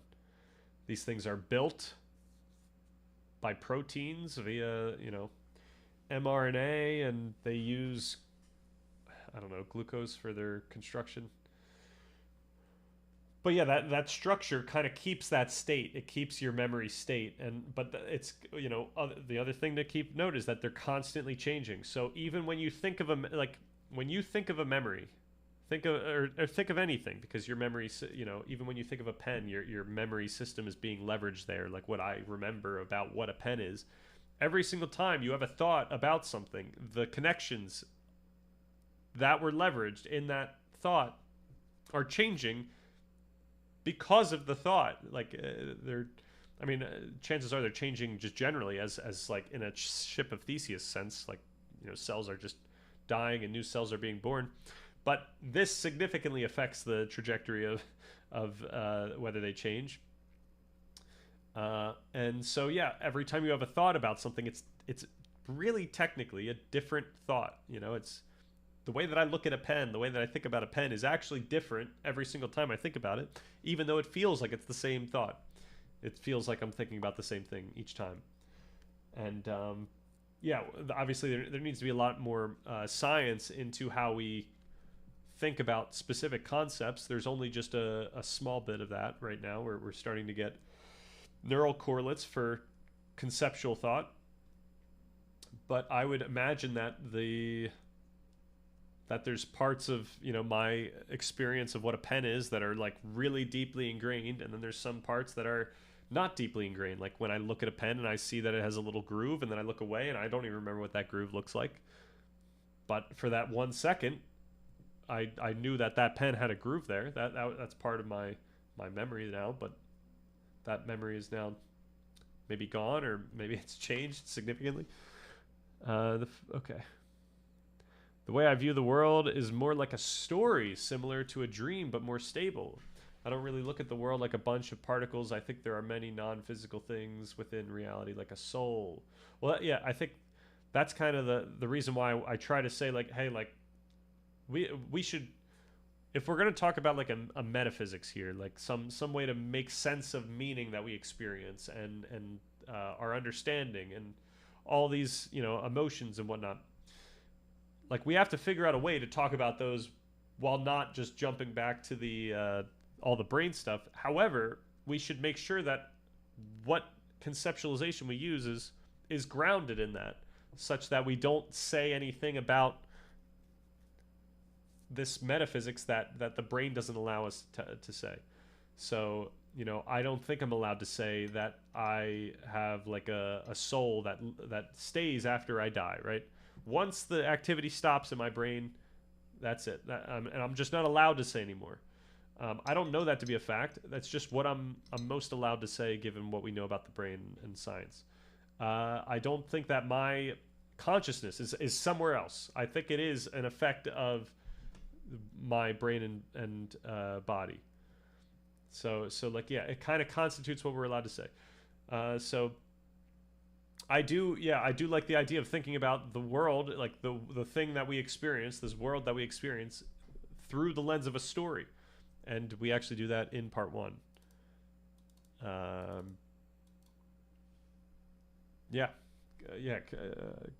think that there's something fundamental about thinking about the world through the lens of a story.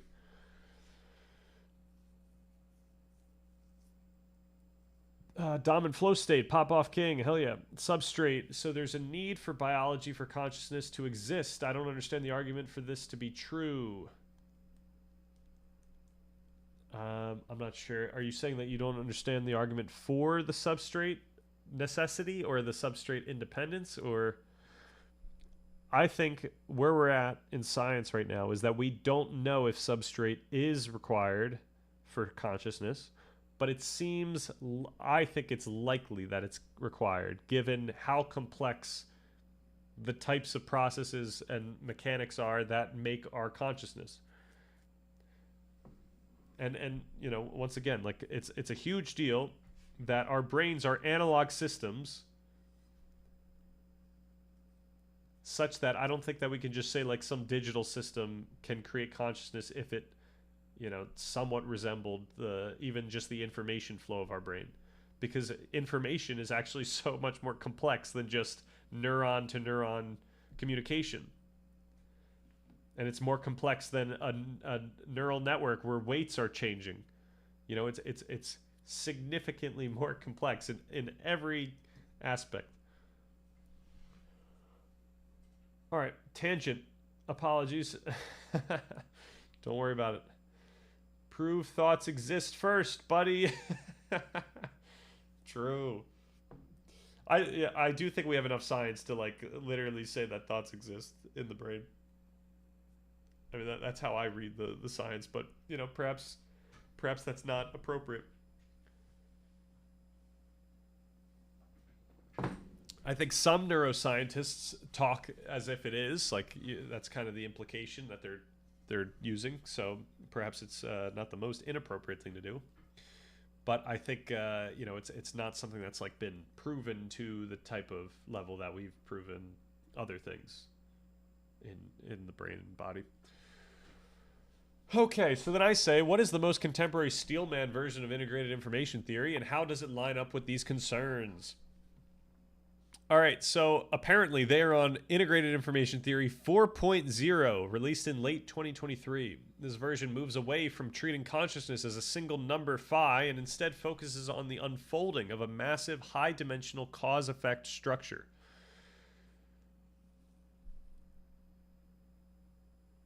All right, here is how IIT 4.0 attempts to answer your specific concerns while doubling down on its most controversial claims. The grain problem, the principle of maximal existence. You pointed out that information is messy. Is it the neuron, the mRNA, the glial cell?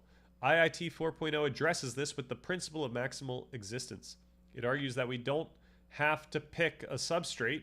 Instead, the theory looks at every possible scale, atoms, neurons, cortical columns, and every possible time frame, nanoseconds to seconds.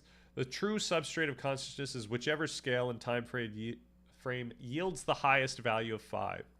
The claim, if the causal integration is stronger at the level of neuronal circuits than at the level of individual atoms, then the atoms effectively cease to exist as independent entities in the context of that experience. Your concern, while this provides a mathematical rule, it doesn't change your point of view that we don't yet know all the knobs, like glial modulation, which is one of those things that people are working on now, that might be a part of that maximal integration. And then I have a response for that. I think I respond to each one of these things. Um, okay, me walking into a random college class and relaying everything I've seen or heard on the stream to the students. They study sociology. I'm about to be kicked out and banned. I mean, if you could relay it, that would be pretty impressive. Why do you think thoughts exist? Intuition? No, it's just we have neural correlates for so much stuff. We have neural correlates for conceptual thought. We just don't have like neural correlates for like very specific thoughts. Like once again, we have neural correlates for when people think about similar categories. So you can see a similar type of activation in each person's brain when they think about a very specific thing. Like we do have that. I guess you just said you think there is evidence. Yes. Why would it be a question? I don't know. I need to go back to that video.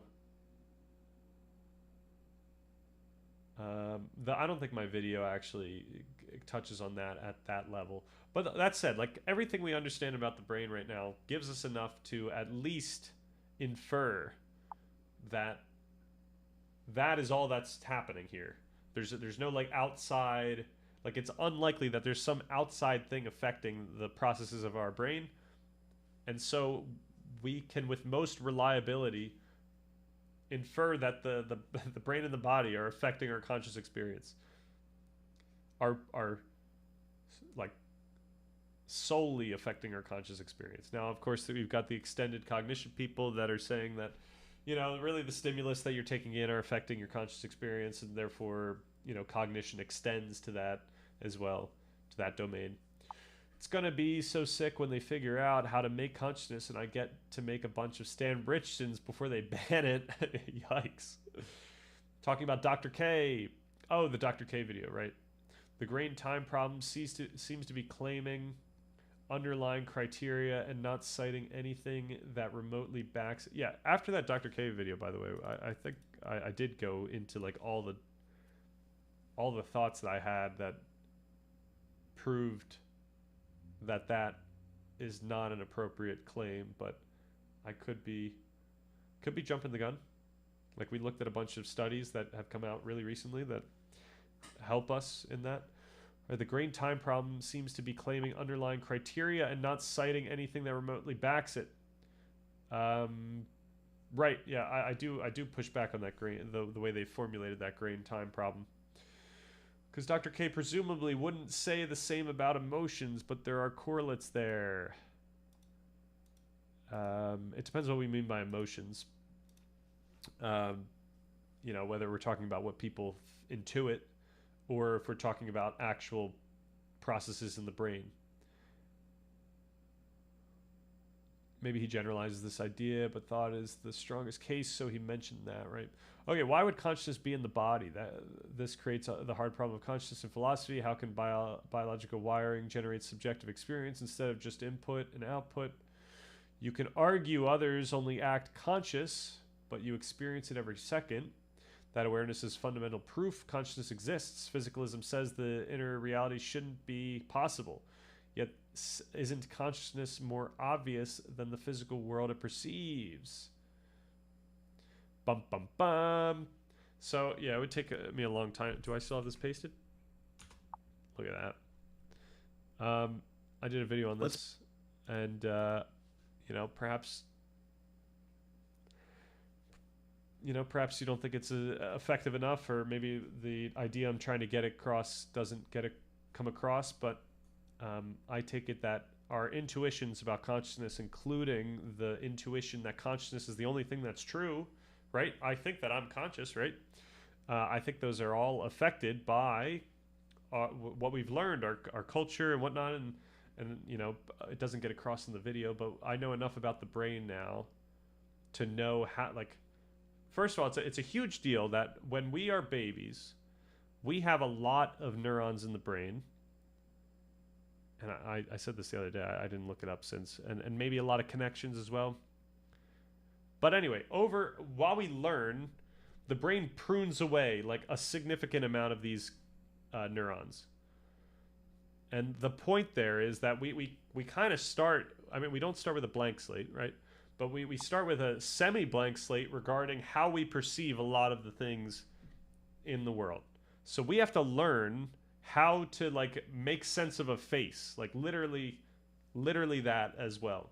So, you know, babies don't start out with like you know, seeing a pen, right? They have to figure out, you know, how to even make sense of distances and stuff like that, and light. And there's a ton of science that shows that babies that don't get the right type of development have significantly different outcomes when it comes to their ability to regulate their own emotions and their ability to, you know, make sense of certain things. I mean, obviously that's the case with just the beliefs that you kind of grow up with. But so why am I getting at? So yeah, the experience that we have when we think about our conscious experience, like right now, we can't discount how much of that is affected by our top-down models. Our memory, our culture, all this stuff affects how we think about the world, how we think about consciousness, what we expect consciousness to be, what we expect consciousness to feel like. Not everyone experiences the world in the same way. That's the other takeaway from this. Everyone experiences the world in a different way, even though everyone feels like everyone experiences the world in the same way. You know, it's very difficult to empathize with other people because you have this one experience. But that's kind of, you know, that's why empathy is so important here. Consciousness is just a fancy word for experience. Fair enough. Yeah. Maybe that's better. Yeah, we each have these different experiences. We experience the world in different ways. Our experience of our experience, right? Like when we're self-consciously thinking about our experience, is affected by our memory and our the structure of our brain. Let's just say that, the structure of our brain. It's affected by context. It's affected by all, you know. Do you think ChatGPT? I do not think ChatGPT has an experience. For a bunch of reasons that we have mentioned tonight, so I won't go into that as deeply. Okay, I was about to read Stream Elements. I'm going crazy at this point. 2 hours 20 minutes. All right, we should finish this up and then get going. Why would consciousness not be in the body is a good question. I basically try to assault the coherence or the importance of the hard problem question and point out that the hard problem question is not going to feel like a crazy difficult thing that says that, you know, consciousness can't exist in the brain and body, as we continue to learn more things about the brain and body that show us that consciousness is clearly coming from how our brain and body dynamics occur. Hence, the pursuit to figure out a minimal cluster of activity to claim consciousness.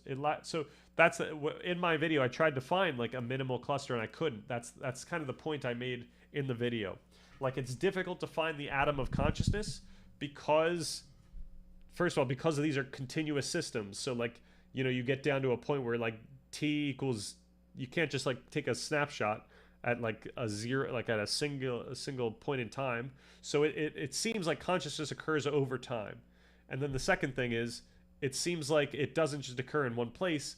It seems like it occurs once you get coordination between a bunch of places.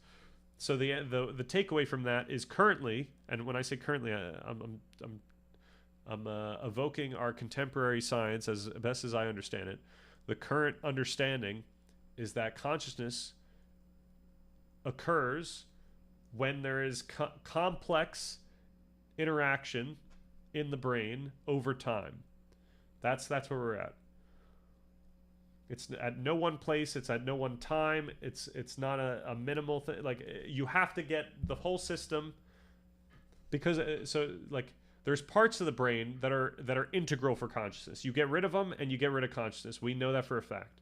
However, that doesn't mean that that's where consciousness comes from, because though in many cases those are relay regions of the brain. They actually bring information to a lot of other places. So what gives? Now it seems like consciousness occurs when each of these different local regions are being activated in certain ways in sync with one another. So it requires the integration, it requires the complexity, it requires the activation, and it requires time. That's where we're at. That's the best we can do with consciousness research. We've got a bunch of neural correlates for specific types of experiences and specific types of activity. We're trying to learn, more to figure out all the nuances here. Okay. I was just before saying I think therefore I am. Descartes, you first have to find out what I am is. True. Do you think? I think big reasons for why people think consciousness is in the brain is because your vision is from your eyes, and therefore a very primitive way of thinking views you as being behind your eyes. Is if it's a house with windows. I think that would be fair. I don't know, however many hundreds of years ago, maybe 200 years ago, before we had a sense of a brain, right? Like people thought that our soul was in our heart, but we figured out that a lot of this processing is happening in the brain.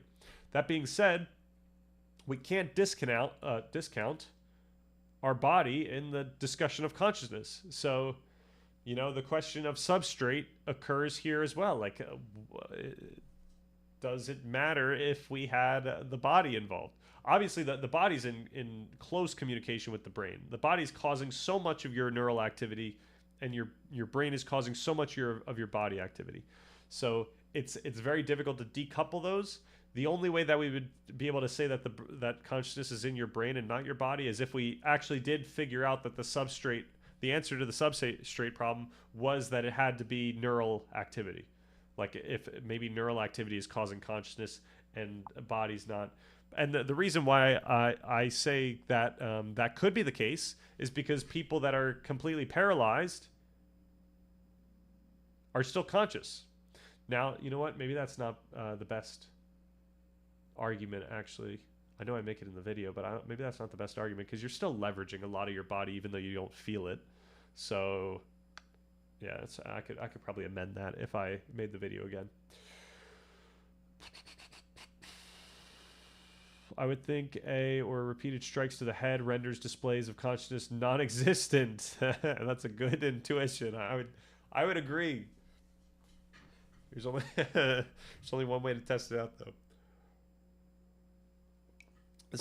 We got to wheel in Phineas Gage again. All right, the time problem.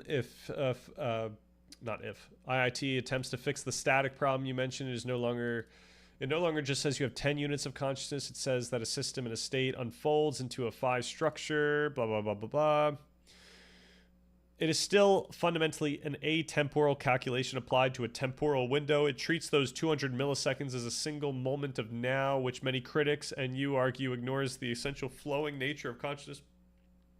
Right, so it actually takes it predicts that for the human brain, the maximal phi occurs at a time scale of roughly 100 to 300 milliseconds, which happens to be aligns with the global ignition times seen in global neuronal workspace theory. And as I made an argument, I think an effective argument in that consciousness video, where just because it takes that much time for something for new stimulus, a new stimulus to reach your conscious perception, that doesn't mean that our conscious perception isn't changing more rapidly than that, or that it isn't constantly changing in fundamental ways. So I don't think we can take this as like an atom of consciousness. All right, the idealist pivot, reality is causal power. The most radical part of IIT 4.0 Steelman is its shift towards realist idealism. Proponents have stopped trying to fit consciousness into a standard biological box. They argue that physical things like neurons or silicon bits are just operational constructs, tools we use to describe the world.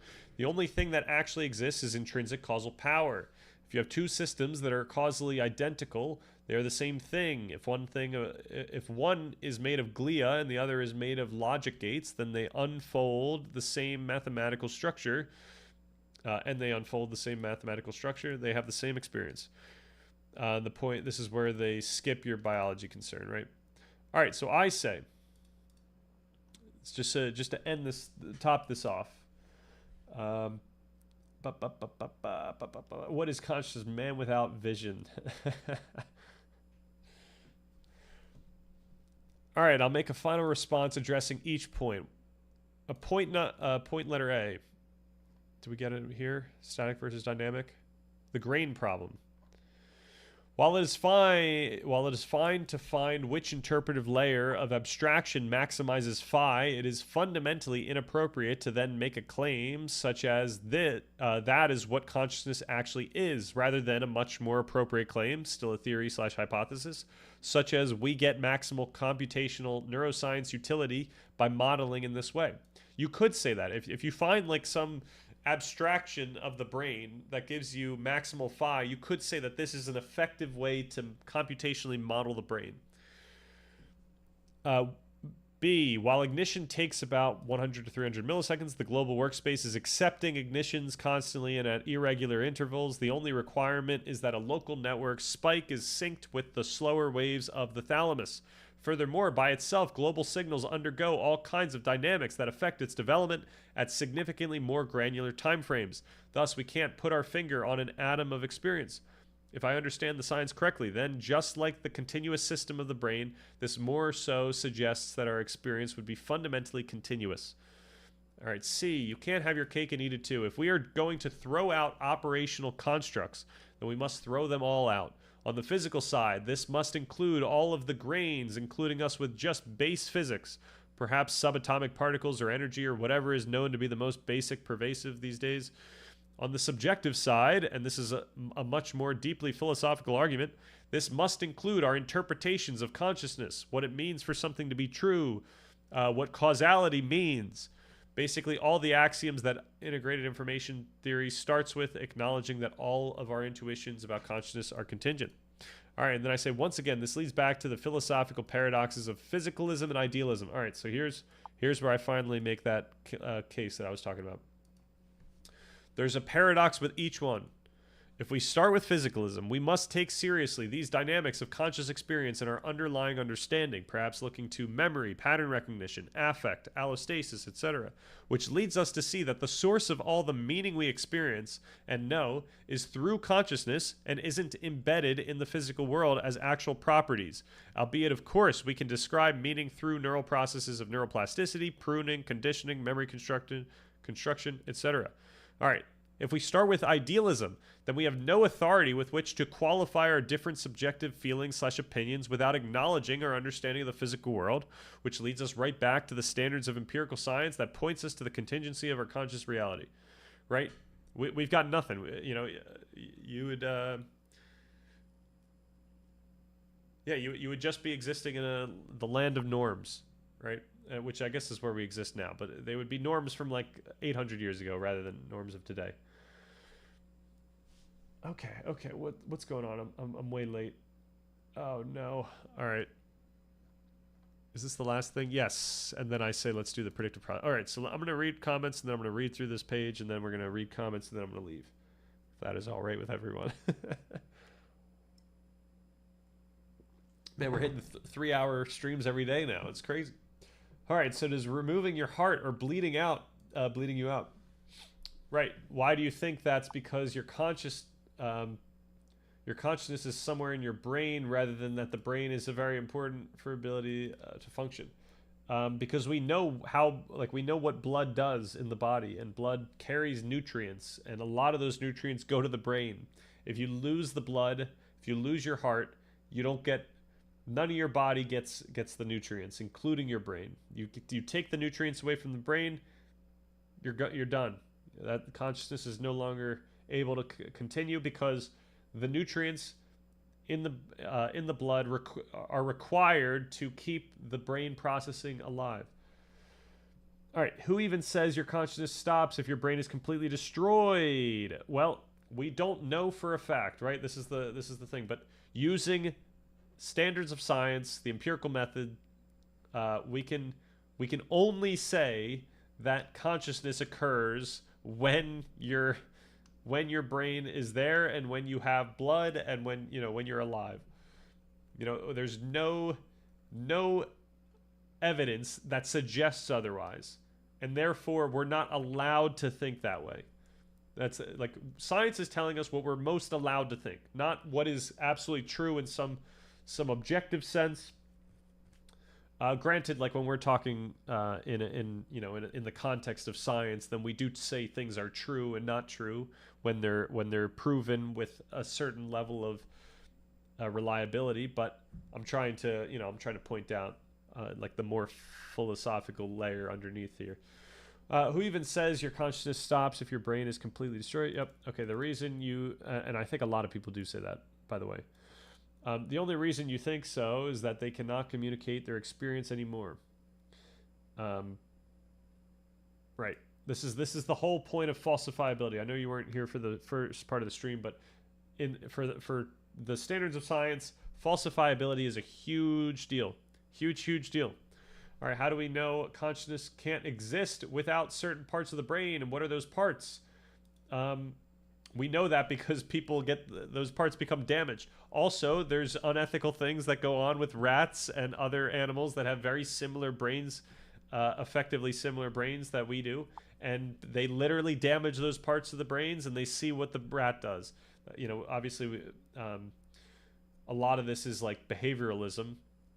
And the question of like what is actually like why the rat's doing that behavior is often a big deal, but we've actually been able to get more sophisticated methods of like figuring out what damaging certain parts of the brain does to other parts of the brain by using different scans or whatnot, just different measures that I'm not here equipped to explain all the science developments of the brain that have happened in the last 30 years, but there's a lot of stuff that has happened. You don't. You don't. That is the oh, I'm sorry. Were you guys responding to each other? Or you okay? Never mind.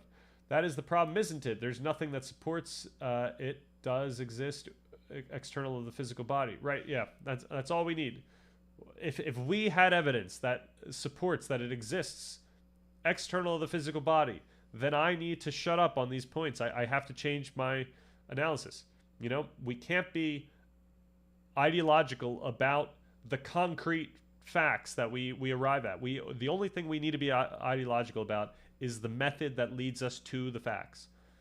And we can then commit to the facts with certainty, but if the method renders those facts less apt at describing empirical reality, and when I say empirical reality, just like empirical predictions, empirical whatever, experience, predictive utility, etc.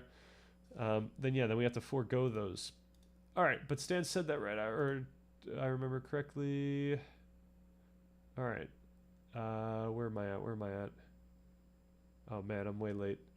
There's nothing that supports it. Does not exist internal of the. There's a lot that supports that. There's a lot that supports that it exists internal of the physical body. The default assumption is that because we see so many neural correlates with the brain and consciousness, and we have to, at the end of the day, we have to trust, to some extent, people's report.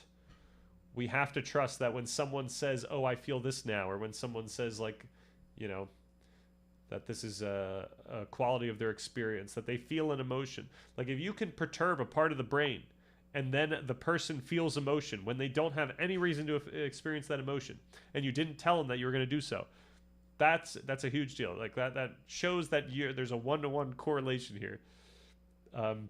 It doesn't mean that obviously the part that you perturbed might necessarily be the part that is the emotion, but maybe it caused some reaction that affected the emotion, and it's effectively good enough. All right. There's a lot more. I'm not doing this a good job. Like I'm not making justice of all the reasons why we can be more confident that our internal interpretation here is significantly more evidenced than zero, which is our external interpretation. At least with a functional body, including the heart. The display, I like how you put display in caps, because I'm a software engineer and I've been dealing with X11 displays. The display of consciousness is present when the head is also functioning. Yep. I mean, we found the different parts of the brain. Oh, so I guess to answer yeah, James Blum, what you said, there's a ton of different, like, this is how we figured out how different parts of the brain, what they participate in, right? Like, when we talk about the part of our brain that deals with memory, like we do so because we either damage it, or someone who has that part of their brain damaged, like a lot of times it's like cancer, right? So cancer happens, it damages that part of the brain.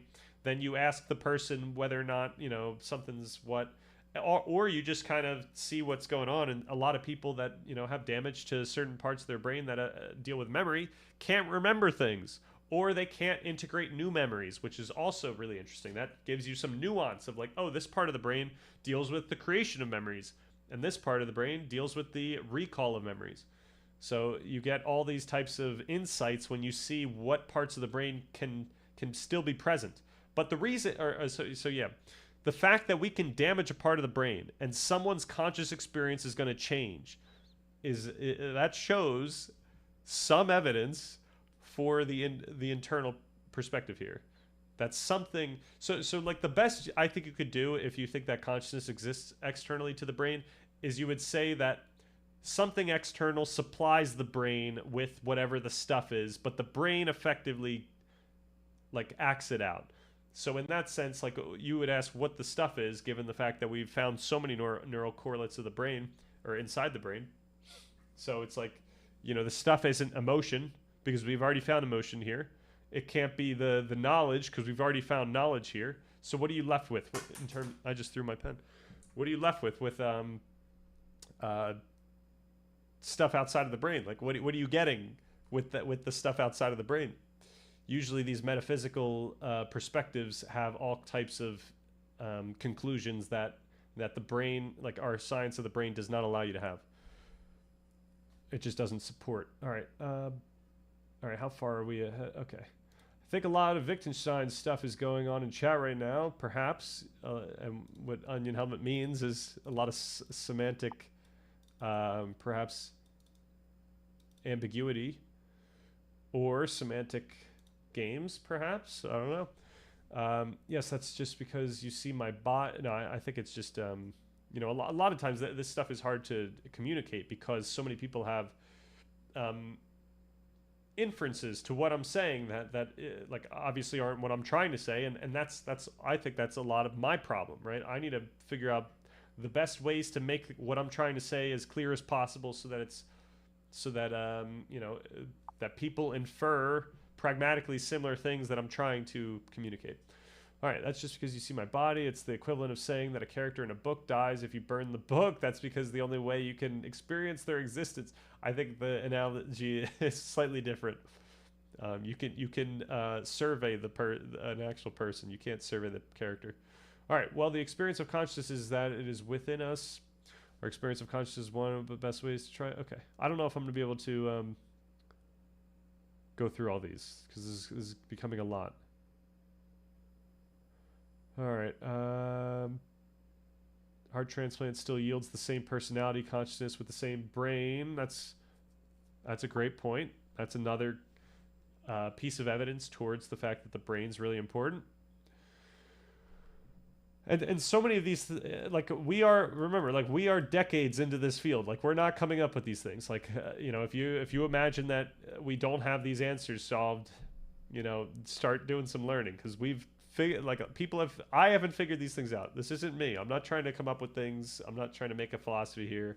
I'm just pointing out what our science implies and says. All right, using this, I know you cannot prove consciousness exists to begin with. The scientific method doesn't equal the physical world. The scientific method can involve surveying human beings.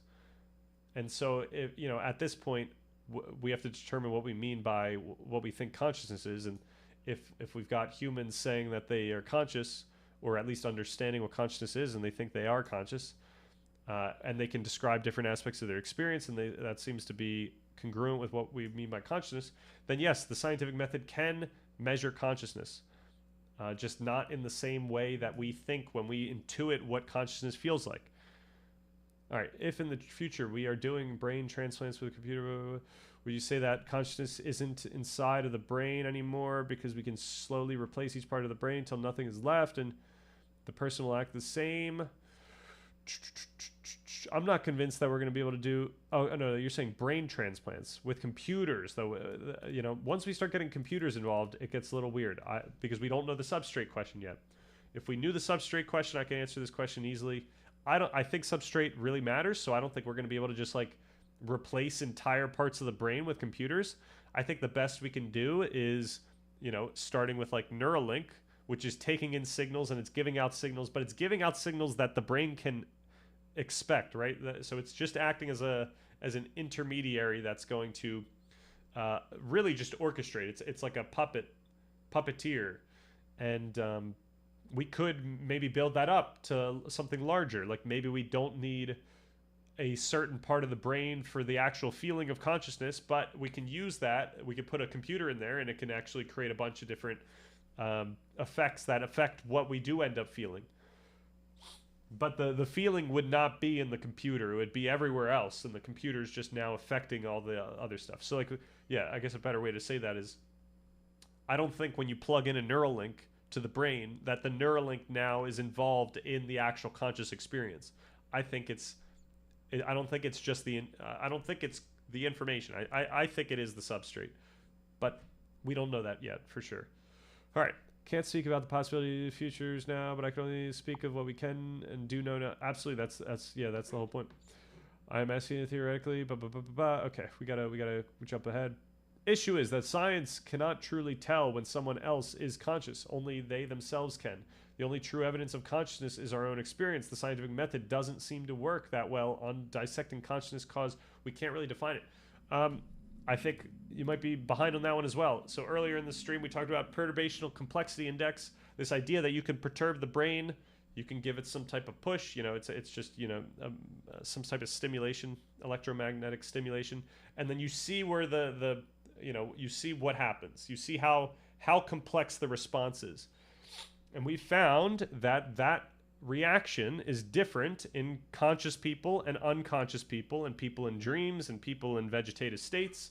So yes, we can hook this thing up to your brain. We can measure what is happening in your brain, and we don't need to feel it, but we can tell with good certainty. Antivirus. 3 times. Oh, it did not find any. Okay, that's good. We can tell with high certainty what type of state of consciousness you're in. That's being able to measure consciousness. Now, obviously, it's not this intuitive feeling of consciousness that we really think that we ought to be able to measure, but we're not going to be able to measure that. The only way to experience consciousness is to literally have the brain and to experience the consciousness in reaction to the brain. All right. You can't experience someone else's consciousness because you would need their brain. You can't just like hook their brain on your body if the body matters, right? If the body's really integral here, then you would need their brain and their body. We don't know how integral the body is yet. When we can start putting brains on other human beings, then we'll figure that one out. All right, my worldviews, whatever you think will change with the facts as they're revealed. Right. So yeah, the way that. So the argument that I'm making alongside the same point is the best we can do is be clear with our speech, to be really precise about what we're allowed to say so far and what we're not allowed to say so far. What we are more justified in saying and what we are less justified in saying. And so even though we don't know every single thing about consciousness in the brain, we have so much more evidence that points to the conclusion that we're justified in saying that the consciousness is in the brain than we have about consciousness being outside of the brain. All right. Okay. Time to download more RAM. Hell yeah. Which is, I think that's just saying that you're going to sleep. Time to download more RAM. I think that's how that works, but I could be wrong. Okay, so in response to my whole thing, let's skip the glaze. This is a critique that effectively that pins IIT between I don't know what Scylla and Sharid was Scylla from Hades too? You're highlighting that IIT's solution to the, or was that just Skilla or something like that? You're highlighting that IIT's solution to the mind-body problem often involves simply redefining the terms until the problem disappears, which is exactly why the IIT concern group finds it unscientific. All right, the utility versus ontology problem, or trap. You've touched on a classic category error in science. A model is a map, not the territory. Right. So the IIT claim phi doesn't just model consciousness, it is the ontology of consciousness. And I say maximizing a mathematical value within a specific layer of abstraction is an epistemic tool for researchers. Claiming it defines what is real, so ontology, is a massive leap from what is useful, methodology. This is a hallmark of the pseudoscience label in the text, turning a helpful heuristic into a metaphysical dogma. All right, the atom of experience versus the stream. Your point about the temporal atom is sharp. All right. I can't get past the glaze here.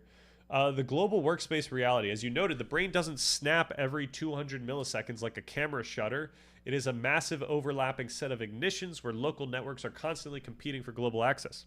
If consciousness is tied to the thalamocortical loops, which are fundamental for the global neuronal workspace theory, and the slower oscillations that synchronize them, there is no discrete t equals 0 for an experience. By trying to calculate a fixed phi for a window of time, the integrated information theory treats consciousness like a film strip, a series of static frames, whereas biology suggests it is a river, a continuous fluid dynamic. That's pretty close to what we used in the video. All right, the idealist paradox, throwing out the grains. This is perhaps your strongest philosophical gotcha. IIT wants to keep the grains, neuron circuits, because they produce the best phi, but they want to call them operational constructs to avoid dealing with the messy biology. The result, if we discard operational constructs, we lose the axioms too. As you argued, our intuitions about consciousness, for example, that it is unified or integrated or that it is the only thing that we know to be true, are themselves just patterns of neural activity shaped by evolution and culture. They are contingent, not irrefutable. All right, the physicalist, idealist loop. Oh, I think I was not a fan of how this was used. What was said here. I mean, yeah, this is like through a physical framework, you could say meaning is a product of allostatic regulation and memory, non-fundamental. But I like to think about meaning as something experienced rather than what is causing that experience. Idealism, experience is primary, but we only know what that experience means by testing it again. Yeah, so I didn't want to mean this at all. All right, IIT tries to sit in the middle by claiming that the math of the relationship is the only non-contingent thing, but as you pointed out, that math depends entirely on where you draw the lines, and the math itself, I think, is normative as well. I don't think like math exists independently of our understanding of it.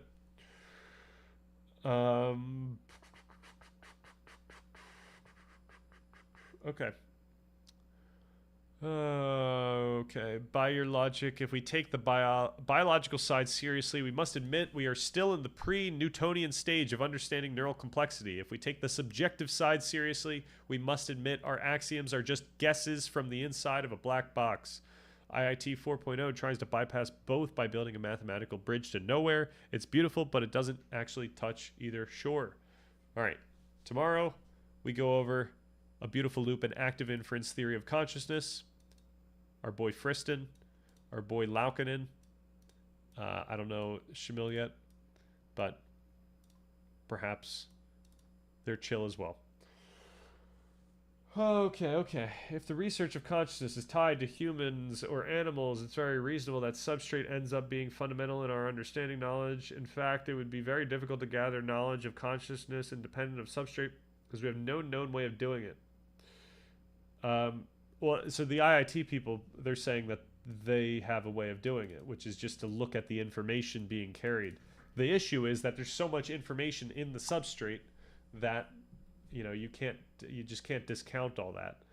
So I do agree. I agree with what you said. I think we're going to have to deal with that substrate issue. But the question is, what do we learn? Okay, I think this portion of the IT subject may have neglected how consciousness is altered or non-recoverable after significant brain damage, like when prolonged O2 deprivation or trauma. Yeah.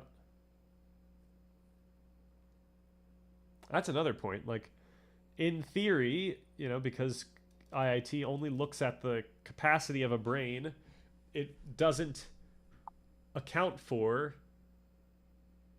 something that might not affect that structure, like the neuronal structure.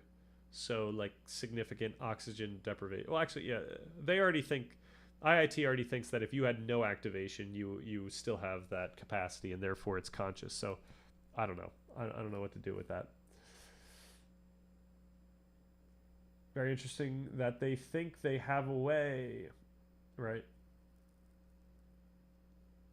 Yeah, well, that's what we were talking about this stream more so in the beginning, but yeah, it's really been a criticism of their methodologies. So I don't think we have a way. All right, thank you all for chilling. Thanks for getting the consciousness juices flowing. I always swear that like we're done with the conscious. Yo, thanks for the follow. Yeah, I hope you guys, all the new people, enjoyed. Um, yeah, I try to make conscious not like a tentpole topic here. Hey, 90 followers, awesome. That being said, we keep coming back to consciousness because everything is really built on this idea of how we experience the world and our consciousness. So it is important. It does deserve to be talked about over and over again. But I'm trying to move on to this part two, which is going to be like how we can identify and pursue our goals. So a lot of that is going to be more practical. Next stream will solely be about Jordan Peterson talking to Weed Guy. What is that? Oh, I have a hypothetical for you that might make you understand why I think this. Imagine you lived inside of a game and you discovered a way to look inside of the game engine. You can see the camera of their character and code of their AI. Would you discard the idea of a deeper reality where the character exists like a physical PC in a realm that exists fundamentally above yours? I don't know how to answer this because already, if I'm inside this game, I don't experience. I'm not conscious. That's the whole idea. Like we can't start with something that I think is already inappropriate to say. If we're in okay, if we assume that there's now some sort of matrix in which we can get consciousness, now we're at a point where like I don't know what's making me conscious. Is it the game code or is it my brain? Like at that point we're gone. I don't know what's going on. But that's it's a hypothetical, something that doesn't exist right now, so we can't operate on it. Oh, what is this? Off stream is fine. Okay, I'll keep it for off stream. Could be interesting to look at how psychedelics, mushrooms, it affects consciousness and whether we can learn something from that. I'm glad you asked. That's what we talk about in my first consciousness video. I have 2 consciousness videos, both of the highest viewed things on my channel, and yeah, we know what happens when we know what happens to consciousness when we're in those states. There people have done made books on them, and we actually we barely go into it, but we see. I barely go into the videos, but we've looked at it here. Yeah, there are effects.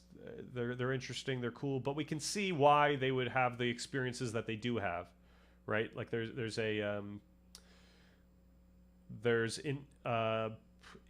inhibition of certain parts of the brain, and then there's also activation of other parts of the brain that deal with the types of feelings that we would expect.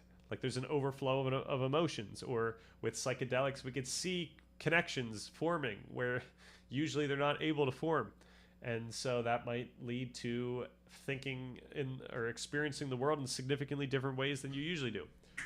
All kinds of stuff like that. And we're not the first person to do that. There's definitely plenty of places you could go for that type of science. Also, you could always ask Gemini. Gemini knows all this stuff. The lack of expertise to claim anything from that genre.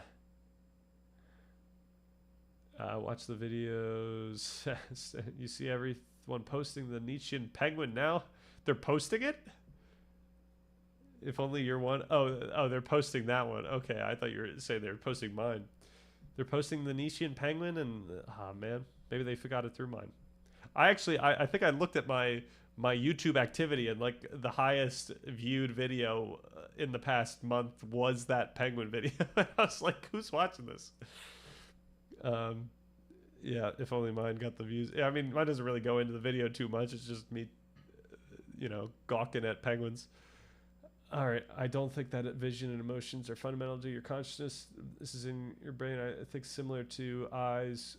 I think if I don't know if I think if you were to read the the types of books that make strong arguments for this, then I think you would differ your opinion.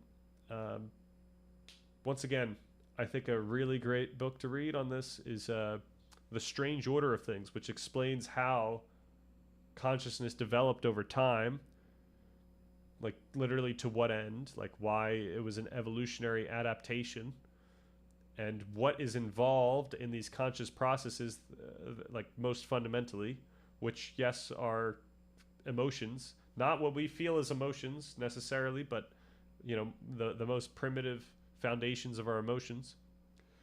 It's our brain mapping information over and over again, right? Like we're getting some stimuli, and we're mapping it. Like we're when I get some touch of my finger, I can tell whether that touch is good or bad, and then I can come up with more effective maps of like what that means. And but obviously I'm butchering it, so check out the book.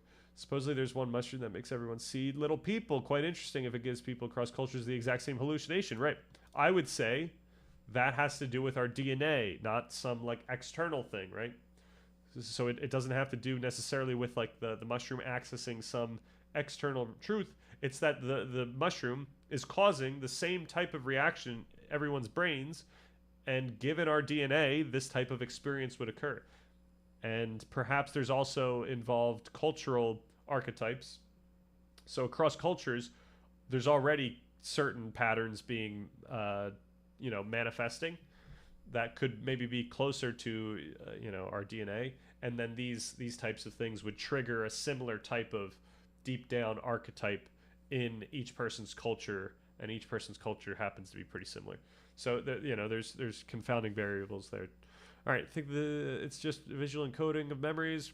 We can still think with our eyes closed, right? They would need to first prove consciousness exists to begin with. Also, visually impaired people can think and hold their thoughts and consciousness in their head. All right, I gotta head out. Thank you, everyone. Have a good rest of the night. See you later.